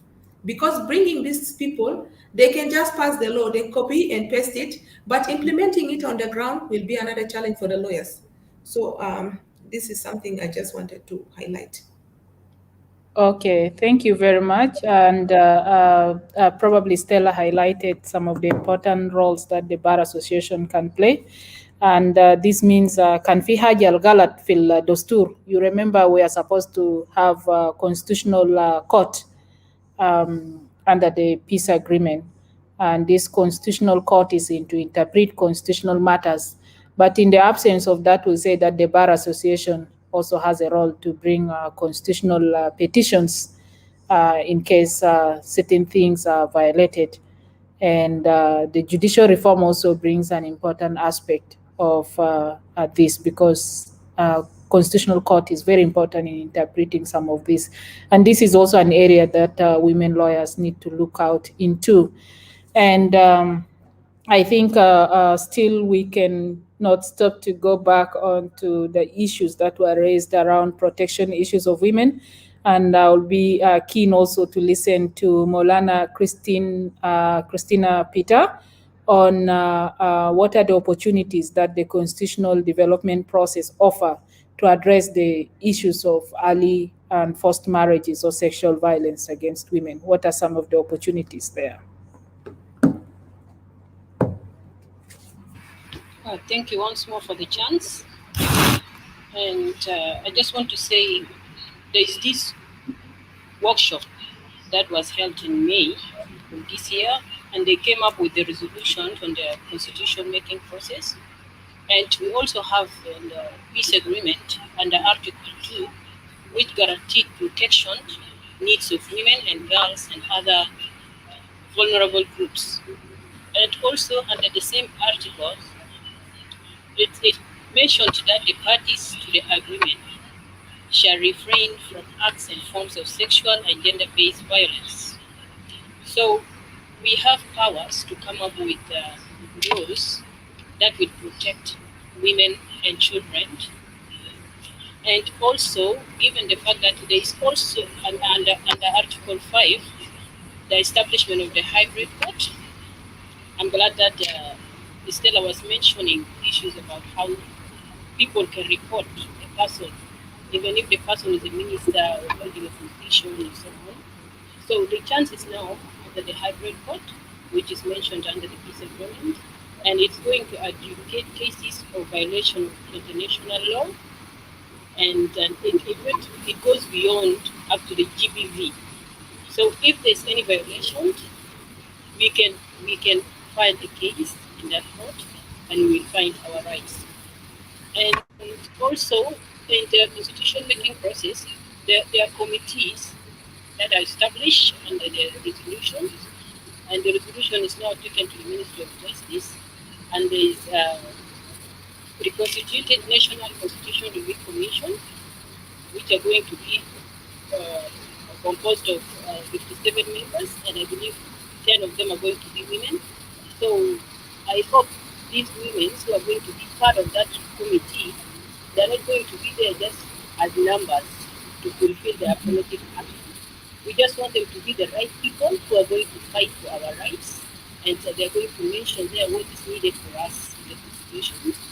Because, like, if you take, like, the Constitution is giving rights to form a family, but then it did not mention the age of the person there. So it says any person who have reached marriageable age, it doesn't specify the age of marriage, but then it has to be with the consent of the person. But we still see that in our customs and traditions, we can see that marriageable age can be when a person reaches puberty, maybe you are 13 or 14, and then they will give you to someone that you have reached marriageable age. Yet, the Constitution is still, and the Child Act says a girl child should be protected from harmful cultures and traditions. So do you think that girl who is under 18 is ready to get married and to bear children in that age? Is it going to have, is she not going to face health issues? So we have to look into إنه الناس اللي ماشيين يشتغلوا في الكوميتيز بتاع الكونستيتيوشن لازم يكونوا الناس اللي فعلا ماشيين يشتغلوا في الحقوق بتاعهم. And also there is a preparatory committee, and there's going to be like the categories that there are women groups that are going to be part of that committee, and there are civil society organizations, and there are traditional leaders. We as lawyers, we are so worried of this group. And then there's professionals and other groups that may be determined later on. So hopefully that us as women lawyers will be jumped in through that window, and to also to fight for the rights of women, because we know we are the people who work there on the ground, and we know that women face a lot of challenges because there is lack of awareness. They have a lot of issues. Some of them they cannot address them. Some of them you find them that I cannot report my husband because he's the breadwinner of the family, but still that's your right. So there's a need of awareness. So I hope the people who are going to be part of the committees, they will be the right people and they will know how to address women issues. Thank you. Yeah, I think, thank you, Christina. That's very, very important. Gal opportunities al indana fil murajat al dostur. Let me speak with my small Arabic from Konyo Konyo. Fi opportunities al nuswan bukun maulanat bikun indu. And wahid minum yaw al security sector reform al chapter 2 tal peace agreement da al bigul gal al parties ta agreement de yani ma yakun lazman ya'mulu sexual violence against women or to promote it in their parties. And this is very important. And tying it ma chapter 5 al bigul transitional justice wa fi few al hybrid court alo makama al bikun mushakil bain al موlanات الجنوب وموlanات الدولية الأفريقية. والمحكمة دي بيشوف كلام تا sexual and gender based violence. دي كمان فرصة على أننا بقدر address issues of sexual violence. And then الثاني تو بيكون في المراجعة الدستور اللي حاسة أننا بيونسوا فيه ده. استيلا كريستينا بيقول قال في نسوان عنده نسبة فيه، لكن النسوان اللي بامشي هناك دي نسوان لون كيف. And they جالنا في الكومنت بوكس واحد من الكومنترز كلهم قال نسوان مرات بس أنا بمشي هناك وأنا ما بشتغل. ويا دي كمان جاء في كلمة كريستين قال نسوان الجيشي هناك دي حاليا نمون بمشي بس to warm the chair ولا مون بمشي هناك بعمل شغل. عشان كتير مننا ممكن بمشي هناك بس يصفي يدينا وما بعمل شغل كتير. So السؤال بيقول قال كيف أننا بعمل نسوان أننا بحازل نسوان اللي بمشي هناك ده بيكون نسوان الفير أكتيف يعني من ما مشيت هناك عشان ينوم بس من بمشي هناك عشان بيستقل شغل أننا دايرين ولا تشينج أننا داير شوف من الدستور. وتاني تو بيكلم قال لازم يكون في awareness يعني معلمة دم كده ما كير مننا براو أننا بيشيلوا معلمة مراجعة الدستور كيف معلمة حقوق المرأة كيف أصلا الناس ذاته في الكوميونيتي بفاهم قالوا من عنده حقوق وفي حقوق ده في حاجة بيقولوا مراجعة الدستور و Bill of Rights ونسوان عنده راية few. So these are important points that are raised, and I think I just wanted to share it for the viewers from Arabic. So we'll go to the next speaker in the panel, and that is Susie Wesley. Given that you have too much interest, I think, working on issues of economic and probably oil and petroleum, and these are issues that in the beginning we talk about the economic empowerment of women. And these are very important things in the process of the constitution making. So the oil management has always been an issue. And with the collapse of the economy, social and economic rights are hard to be attained.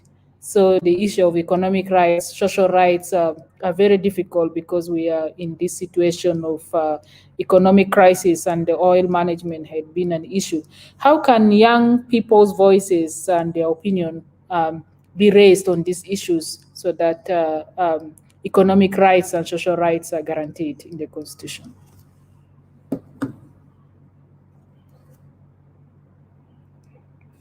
Suzanne?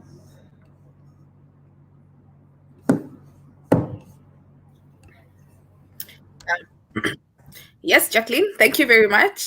Just got right into it because I understand that our time is running out. The clock is ticking.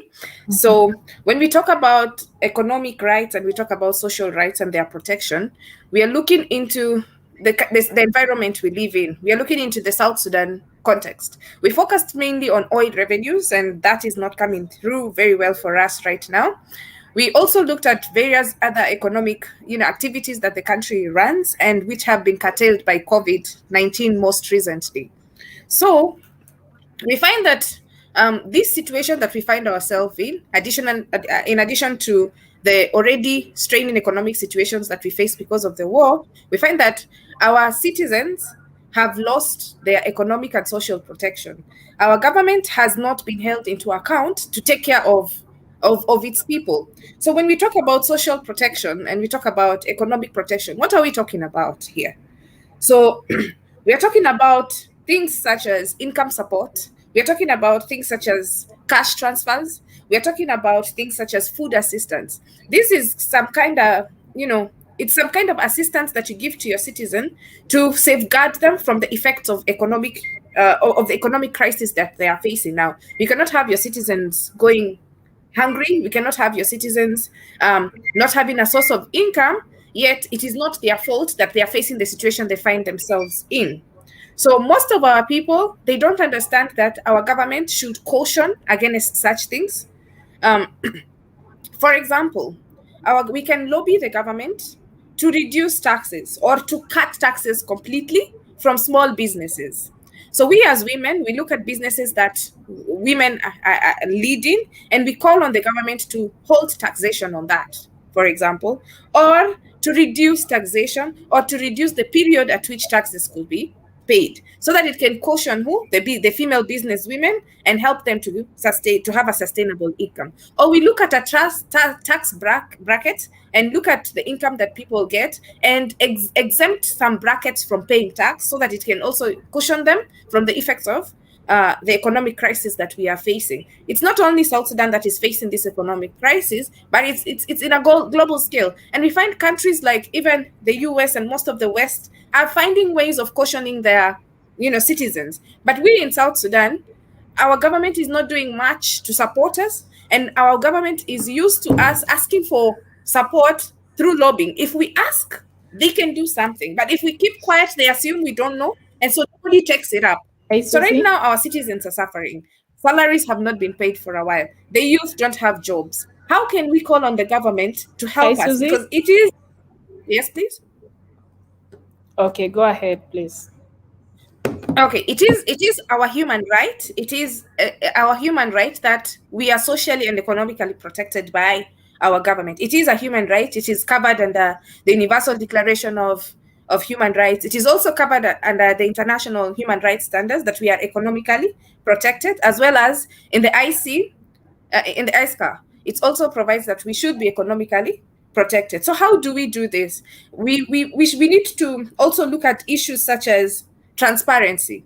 If our government finds a way of subsidizing, for example, like giving food aid to our citizens to help caution, or giving subsidies, or giving some form of amounts of money or cash-based transfer, if we may call it, or income support, how can we make sure that this help goes to the right people?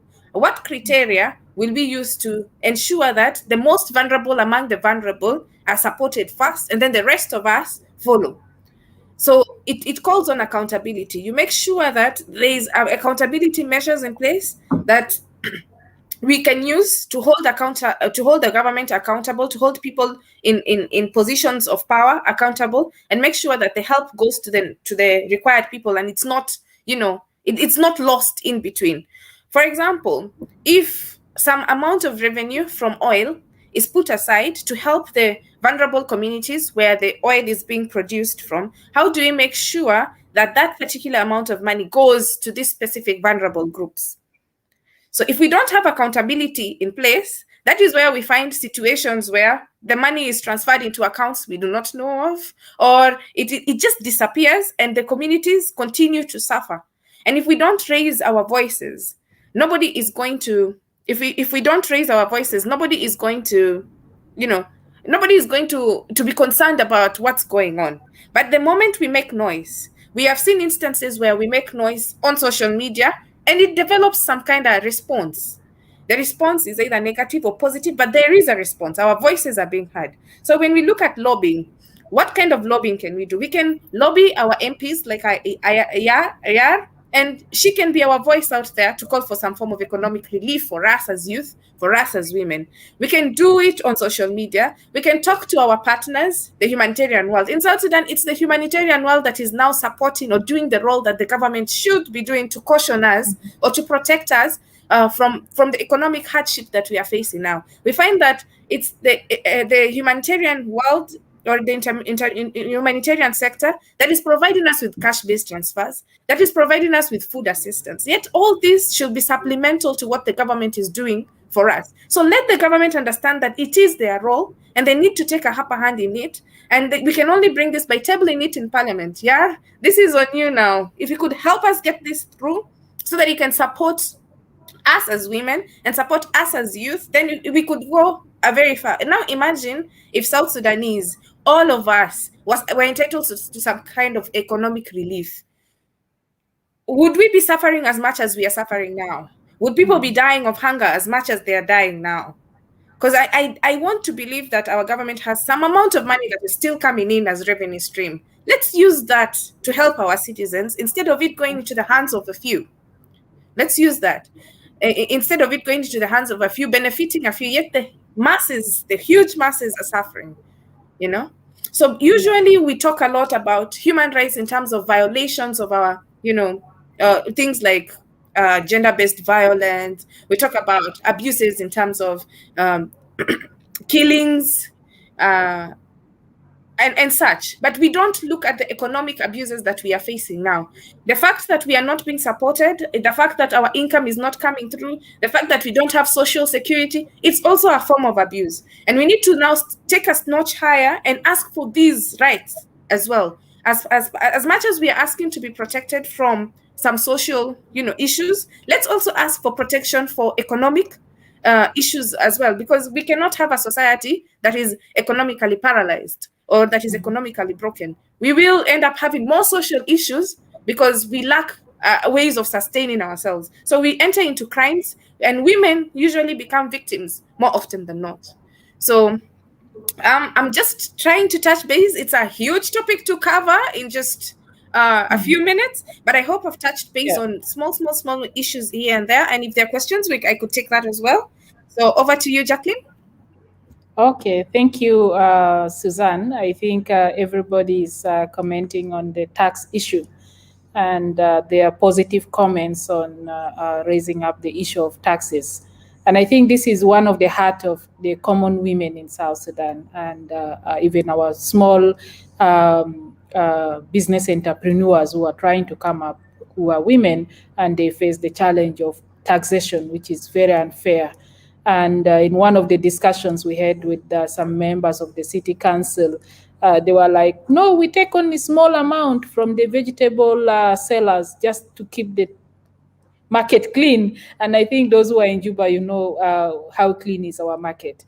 And these are some of the challenges that we have. We have heaps of garbage near our vegetables, and we keep paying from the vegetable baskets that our mothers are selling, and then we claim we are cleaning the town. And at the end of the day, nobody buys their vegetables because they cannot also make losses, and they end up throwing it out. So one of the things I told them is like, can you waive the taxes for these women? They don't need to be paying 100 for cleaning the market when we have huge taxes which are not paid. And recently we read in the media that even the multilateral oil companies have defied, and they have not been paying taxes to the government. So instead of pursuing those ones, you are just chasing the market vendor who is running to get money, food on the table. So this is very unfair, and it will not also empower us as South Sudanese to become economically viable. already we are seeing that we are integrating into some regions which have gone ahead, and their women are very, very far away. And compare them to our South Sudanese women, who just remain in the markets. And these tax vendors will be coming to collect their taxes from us as we work for them and we don't develop our homes. So we will have, probably I will recommend to the leadership of the women intellectuals that let's have a conversation around taxing women and taxing women small market vendors and the economic viability of this country. So thank you very much for bringing that. And I think I'll go now to Emanuela. And Emanuela, we have talked a lot in regards to people's driven constitution. And we all want to see that the constitution that is going to come up is reflective of our views, so that when we see ourselves in the constitution and we all feel proud, like this is our constitution. You know, the South Africans, you go to them, you see them, everybody is having a copy of the constitution. The Americans, they swear by their constitution. And then also we want to have a constitution like our national anthem, where we all pride with and say, this is the constitution of the Republic of South Sudan. And everybody respects it. So we are struggling to have a people's driven constitution. And in your views, what does that look like, to have a people's driven constitution? And how can the citizens or the public be involved in this process?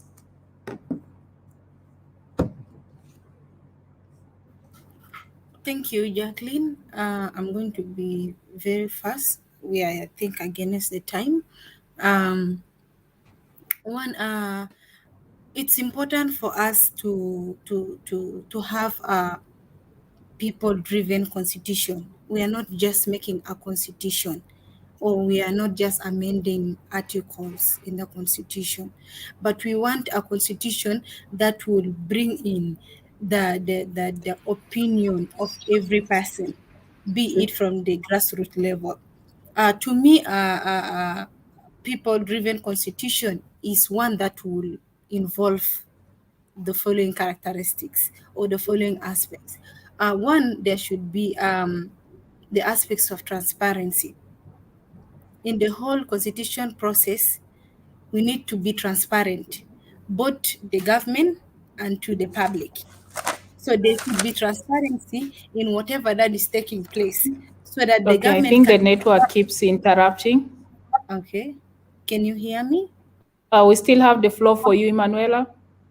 Can you hear me? Jacqueline, can you hear me? Okay, our network here is having a challenge. Just bear with us. I could say that. Can you Emanuela, hear me? do you want to come? Do you want to start from the beginning? The network was bad and we lost you literally. Yes, I mentioned earlier that we need to have the aspects of transparency in the whole constitution making process. Transparency from the beginning up to the end of this process. The government need to let people know, the public, the citizens from the grassroots level, they need to know what is happening. How is their opinion supposed to be interpreted? How is the opinion to be incorporated in the process, in the constitution that we want? Secondly, we need to have also, we need to also have the aspect of inclusivity of women. It is the right time for us to bring the women on board as we are lobbying for positions for the advocates, for the female advocates, so we can hear how the female advocates are going to have a positive impact in this whole process. Thirdly, we need to also engage the public in an awareness and sensitization program. It is very important إنه الناس البرا كده هم نعرفوا في شنو جي حاصل بس ناس ما بعرف. Trust me, في ناس لسه في مجتمعات تانيين ما بعرف أصلا the Bill of Rights تنتا constitution حاليا فوق شنو. constitution da umukawan min shunu hugukta mon shunu fi jua constitution omon ma barif so bukun kwais ashanana bagder kunin du constitution al bidakal opinion tanas kulu kede hukuma amul wajib tomon unasal musulin in the constitution making process warika barabara kede derisunas kede amulu fi media kede nas futu naman lenasal bait shedid kede monar fu fi shunu zato gi hasil exactly ashan nas bagder shilu opinion tomon bi khutu fogo. And then also it is preached that as we are drafting this constitution, we need to have a mindset that we are not just making a constitution, but we are making a constitution that can be implemented. To be honest, yes, we have a constitution currently, but there are a lot of things that are not implemented in the constitution. When it comes to the implementation, we are very poor. The government is reluctant. Even the rights that we have in the constitution, it is not applicable. It is not practical. So let us come up with a constitution that whatever that we put, whatever that we incorporate, whatever articles that we have in the constitution, we can be able to implement. And that goes back to the people responsible, that is our government. Those in the constitutional position, everyone who has something, who has a position, back there implement lena hajat al constitution there. It is high time that kanena gikadi constitution there, kanena dakalo hajat alana back there implement.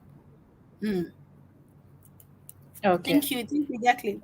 Thank you, Emanuela. I think sometimes we tend to close some of the processes because we believe it's the role of the politicians to draft for us the constitution, and we forget that the masses have a role. And especially if we need a legitimate constitution that everybody identifies with, they have to be involved. And that is very, very important. And I think you also raised the point of implementation. You know, we don't need glossy kind of cover of a constitution. We just need a constitution that is beautiful and everybody respects. So without implementation, it remains a paper. And I think for us to avoid it remaining a paper, it has to be inclusive and everybody has to be involved in it. And thank you for also highlighting the ways of how we can be able to make it a people's driven process. So people have to be involved in that constitution making. So I'll come now to Honorable Yar. And I think we discussed a lot about the women caucuses and the rest. And just a question on whether you, in particularly as a member of parliament, and also probably some of your colleagues, you can share with them ideas on how you are going to consult with your constituencies. You know, public consultations is very important, and it's one of the first stages of the constitution, and very important is that it brings the people's views to this process. So what are some of the ways that you are going to consult with your constituencies and bringing their views to this process?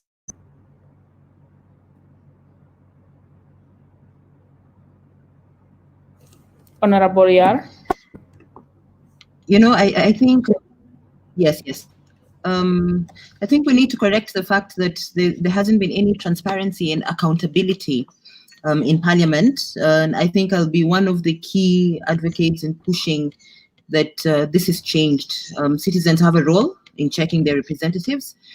I think most of the people only check their representatives during elections, but not service delivery. So it's prudent enough for them to even know what the MPs are voting on. Many laws are passed, the citizens do not know. So for me, I think right after the swearing in, it would be fair enough to go to the constituency and get to have a physical interface with the constituents for you to know what they want aired out there, because you're a representative of them, not your own representative, but you're representing a whole bunch of people. So for me, it would be physical interface, identify the problems, and then now be able to come and present their problems in Parliament here. Okay, great. Reaching out to your constituents is very important too, so that we can hear from them. Yeah. You know, Maratal members Nata Parliament wala nas barlaman nas gisteki umun daiman gal umun ma beji local في الكوميونتي ومن بس بيجي في زمن elections يلا مم بيجا بيقول لكم أنا جاني في جوبا أنا جاني ونسو صوتكم حاجات هناك صعبة but we tried يا دي ميل شوية ولا يا دي سكر شوية يلا ناس ماما بيجا بعمل لي لومن ويا دا كاكير كله لكن it's important قال في زمن تا مراجعة دستور ناس برلمان كده يمشي لconstituency تومن أصلا مو ذاته بيجيبوا صوتهم بيكون يتجيني في جوبا 5 سنة كمان شيء هناك حاجات غير ورا هناك صح so بيكون مهمة قال ناس برلمان كده reach out ل constituencies تومن so that they are in touch and also bring their voices. So shukran shadid Honorable Yar.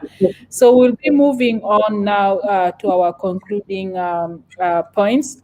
And I think I'll start with Stella. What are some of the key recommendations moving forward on the constitution development process? Just in 1 minute, probably.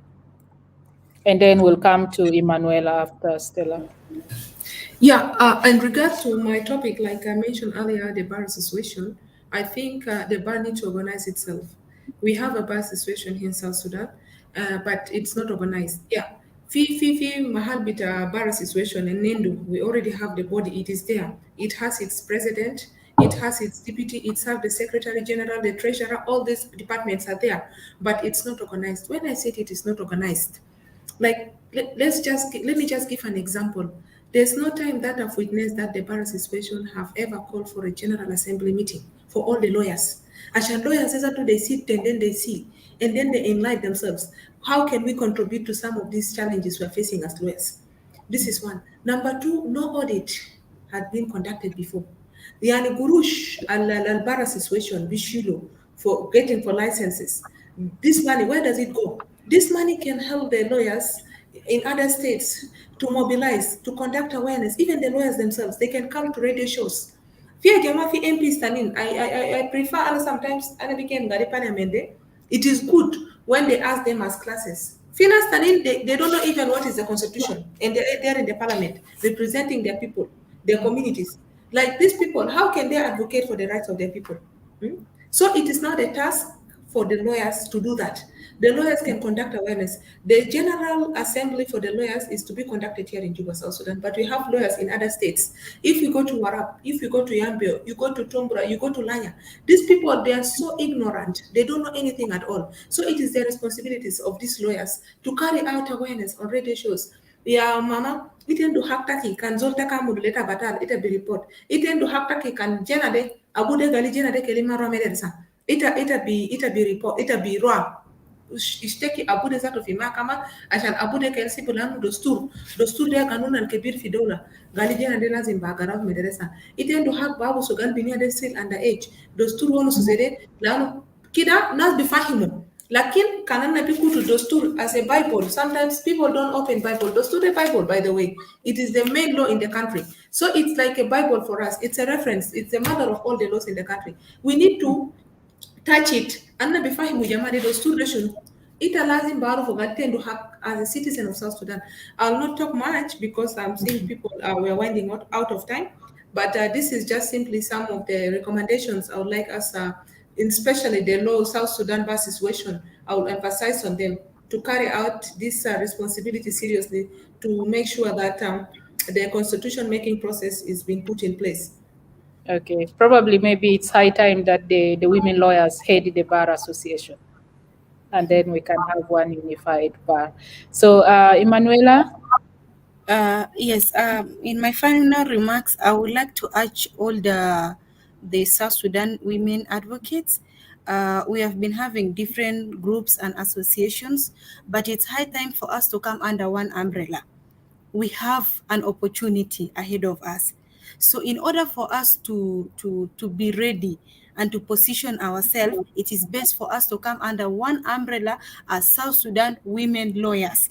Leave the feeder, leave the alliance and all those small associations that we have been having. So let us come together and position ourselves so that we can go ahead and apply for those positions. We are seeing opportunities, and this time we're not going to wait for the men to say it is 35% to be given to the women. We are coming for 100, a minimum of 50%. in the constitution making process. Thank you. Okay, great. So we will wait to see the women coming together, and then we agree on what we want to do in this process. So, Susan Wesley.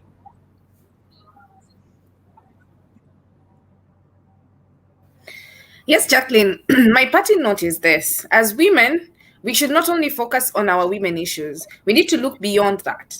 We need to look at our economic issues that not only affect us as women, but affect us at a global scale, affect us at a national stage. Because if we don't look at that, we only focus on issues such as GBV that are affecting us, issues such as representation, then we will fail to address issues that are of a bigger scale. So once we hit the sun, maybe we will land on the moon. If we aim for the sun, maybe we will land at the moon. So let's aim to look at issues globally. Let's aim to look at issues nationally. Let's not only look at it from the gender lens, but let's also understand that before we are women, we are also citizens.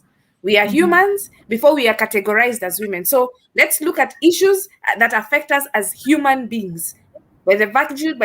So we focus on not only the rights of a woman, but we focus on our rights as human beings. And I'm particularly looking into the rights that are of economic in nature. Let's hold our government accountable for providing us with social and economic protection. Thank you, Susan. I think we are not in the animal farm where all animals are equal, but others are more equal. But we are in the real world where everybody is equal. So equality for all. Thank you very much. So we come to Christine Peter.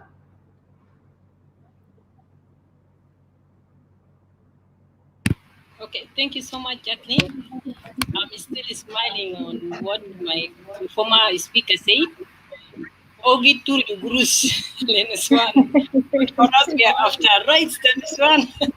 Yes. So, my final recommendation is that we have seen the laws, and adding on what my colleague said, it's on us, women lawyers, to do something. We have seen what is there in the laws. The Constitution says that all government, all levels of government should enact laws to combat harmful cultures and traditions that violates women's rights. لكن لسه أنا قاعد في حقيقة في قوانين ما بتشتغل في rights النسوان. حتى في child act يمكن قال إيال لازم يناموا equal كان بنيا كان ولد. لكن لسه أنا بيلقوا في بيوتنا في ولد تجي كان فرد بكين قال ما تكوري تمرة يعني أنت كنت مفهوم لجنة ده قال مرة دي weak مرة دي كوري قوام مرة useless مرة دي ما عنده حاجة. لكن كان إحنا كله جا women lawyers يا جماعة أنا كوري women lawyers out there. I know that we have all our differences. Zema, my colleague Emanuela said, we have all our differences. Lakini kiranna kutu hajade aside. Kiranna inu ligidam fishu nana bamle na sawin fi Junuba Sudan. Nna kana inu other groups the women bara hinak anu mungamu shunu. Ini fi South Sudan kan haja wahid besi tendu zole nakta madero fi office al-kibire the women advocates the women lawyers wale shunu de zol khalas giken galana mader haja de. And then they don't accept positive criticism from other colleagues. Mumbi kelem ita galta ya ahsen minana. So ana den tengali karanna kulu jasawa ukiranna ndio fursa عشان نبغيروا حاجات الكتير في قوانين تناري. ita kangani tagai fi bet fi mara zeta bizulumo fi customary courts. Ita zola albarf qanun de shogol taki dor taki shunu. Hal ita murtaki mara namulo kila ma fi yom tane bamul leta. And it's unfortunate that we have some of our colleagues bardo rijalto mangidu gumon.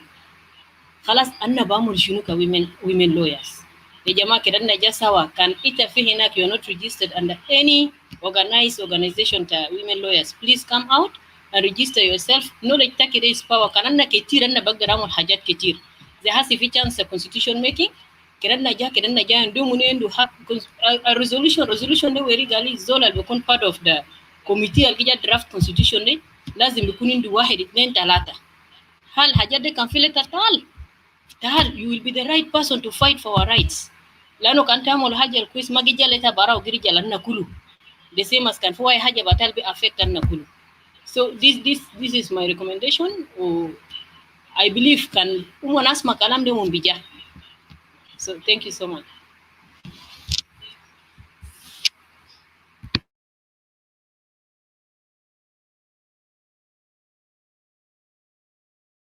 issues. Lawyers don't hate, but they give legal opinion. And I think if you disagree, you just have to say, this is my opinion. So let us not fight within our women lawyers groups. Let's come together. Thank you very much. And finally, we'll go to Honorable Yar. Can you give your final recommendations and remarks? I think I loved what Susan Wesley said. Let's not focus only on the women issues. Let's look at the broader picture. Now, bringing it back to women, Madeleine Albright said there's a special place in hell for women who do not help other women. Can we as women learn how to help other women? You know, there are women who've been in the profession long enough. Are they willing to mentor other young women? Are they willing to be there and fix each other's crowns, but not bring down the other women? We have a culture of women being the ones who bring down the other women. Let's try and do intergenerational mentoring. The young ones who are coming up, there's some that have been there. Positive criticism is one of the things that we definitely need to accept.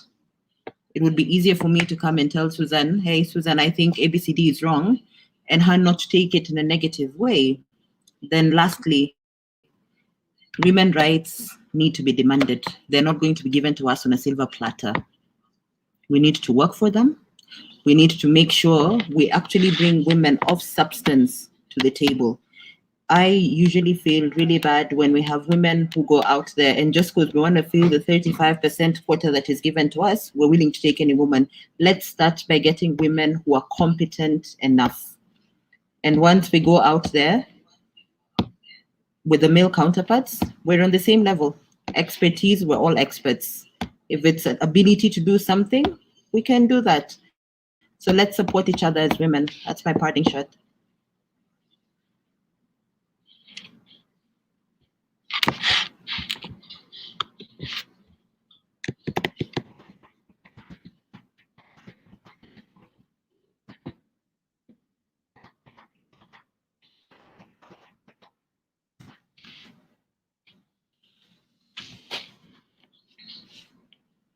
Thank you very much, all the great panelists. I think I will not have much to say. I enjoyed moderating all of you. Great ideas, brilliant women, and I think we need to get involved in this process. There's no way we can live it out. Whether we are outside or we are in the institutions, we have to make our voice heard. And I'll conclude by taking one comment probably from the comment box.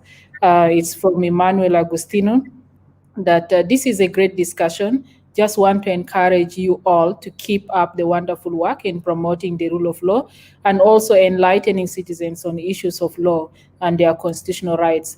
Also, the government need to support women empowerment and support our female lawyers and judges and lawmakers to promote freedoms, equality, justice, so as to make our society a more informed and conscious society in South Sudan. Respect a society that respects human rights and follow the law and constitution. So thank you, Emmanuel. I think this will become now our concluding remarks. And until now, we call it a day. And thank you very much to the Women Intellectual Forum. Thank you for bringing these great lawyers together in this platform to share their views with the public outside there. And I think South Sudanese women and communities look into you, women lawyers, on how you can shape the foundation of this country. To UN Women, thank you very much for always being generous to us. And to our IT, Robert, thank you for running across the block and fixing the internet and making sure that we all sit comfortably and we are able to participate in this. So thank you very much, and let's meet again. Bye-bye.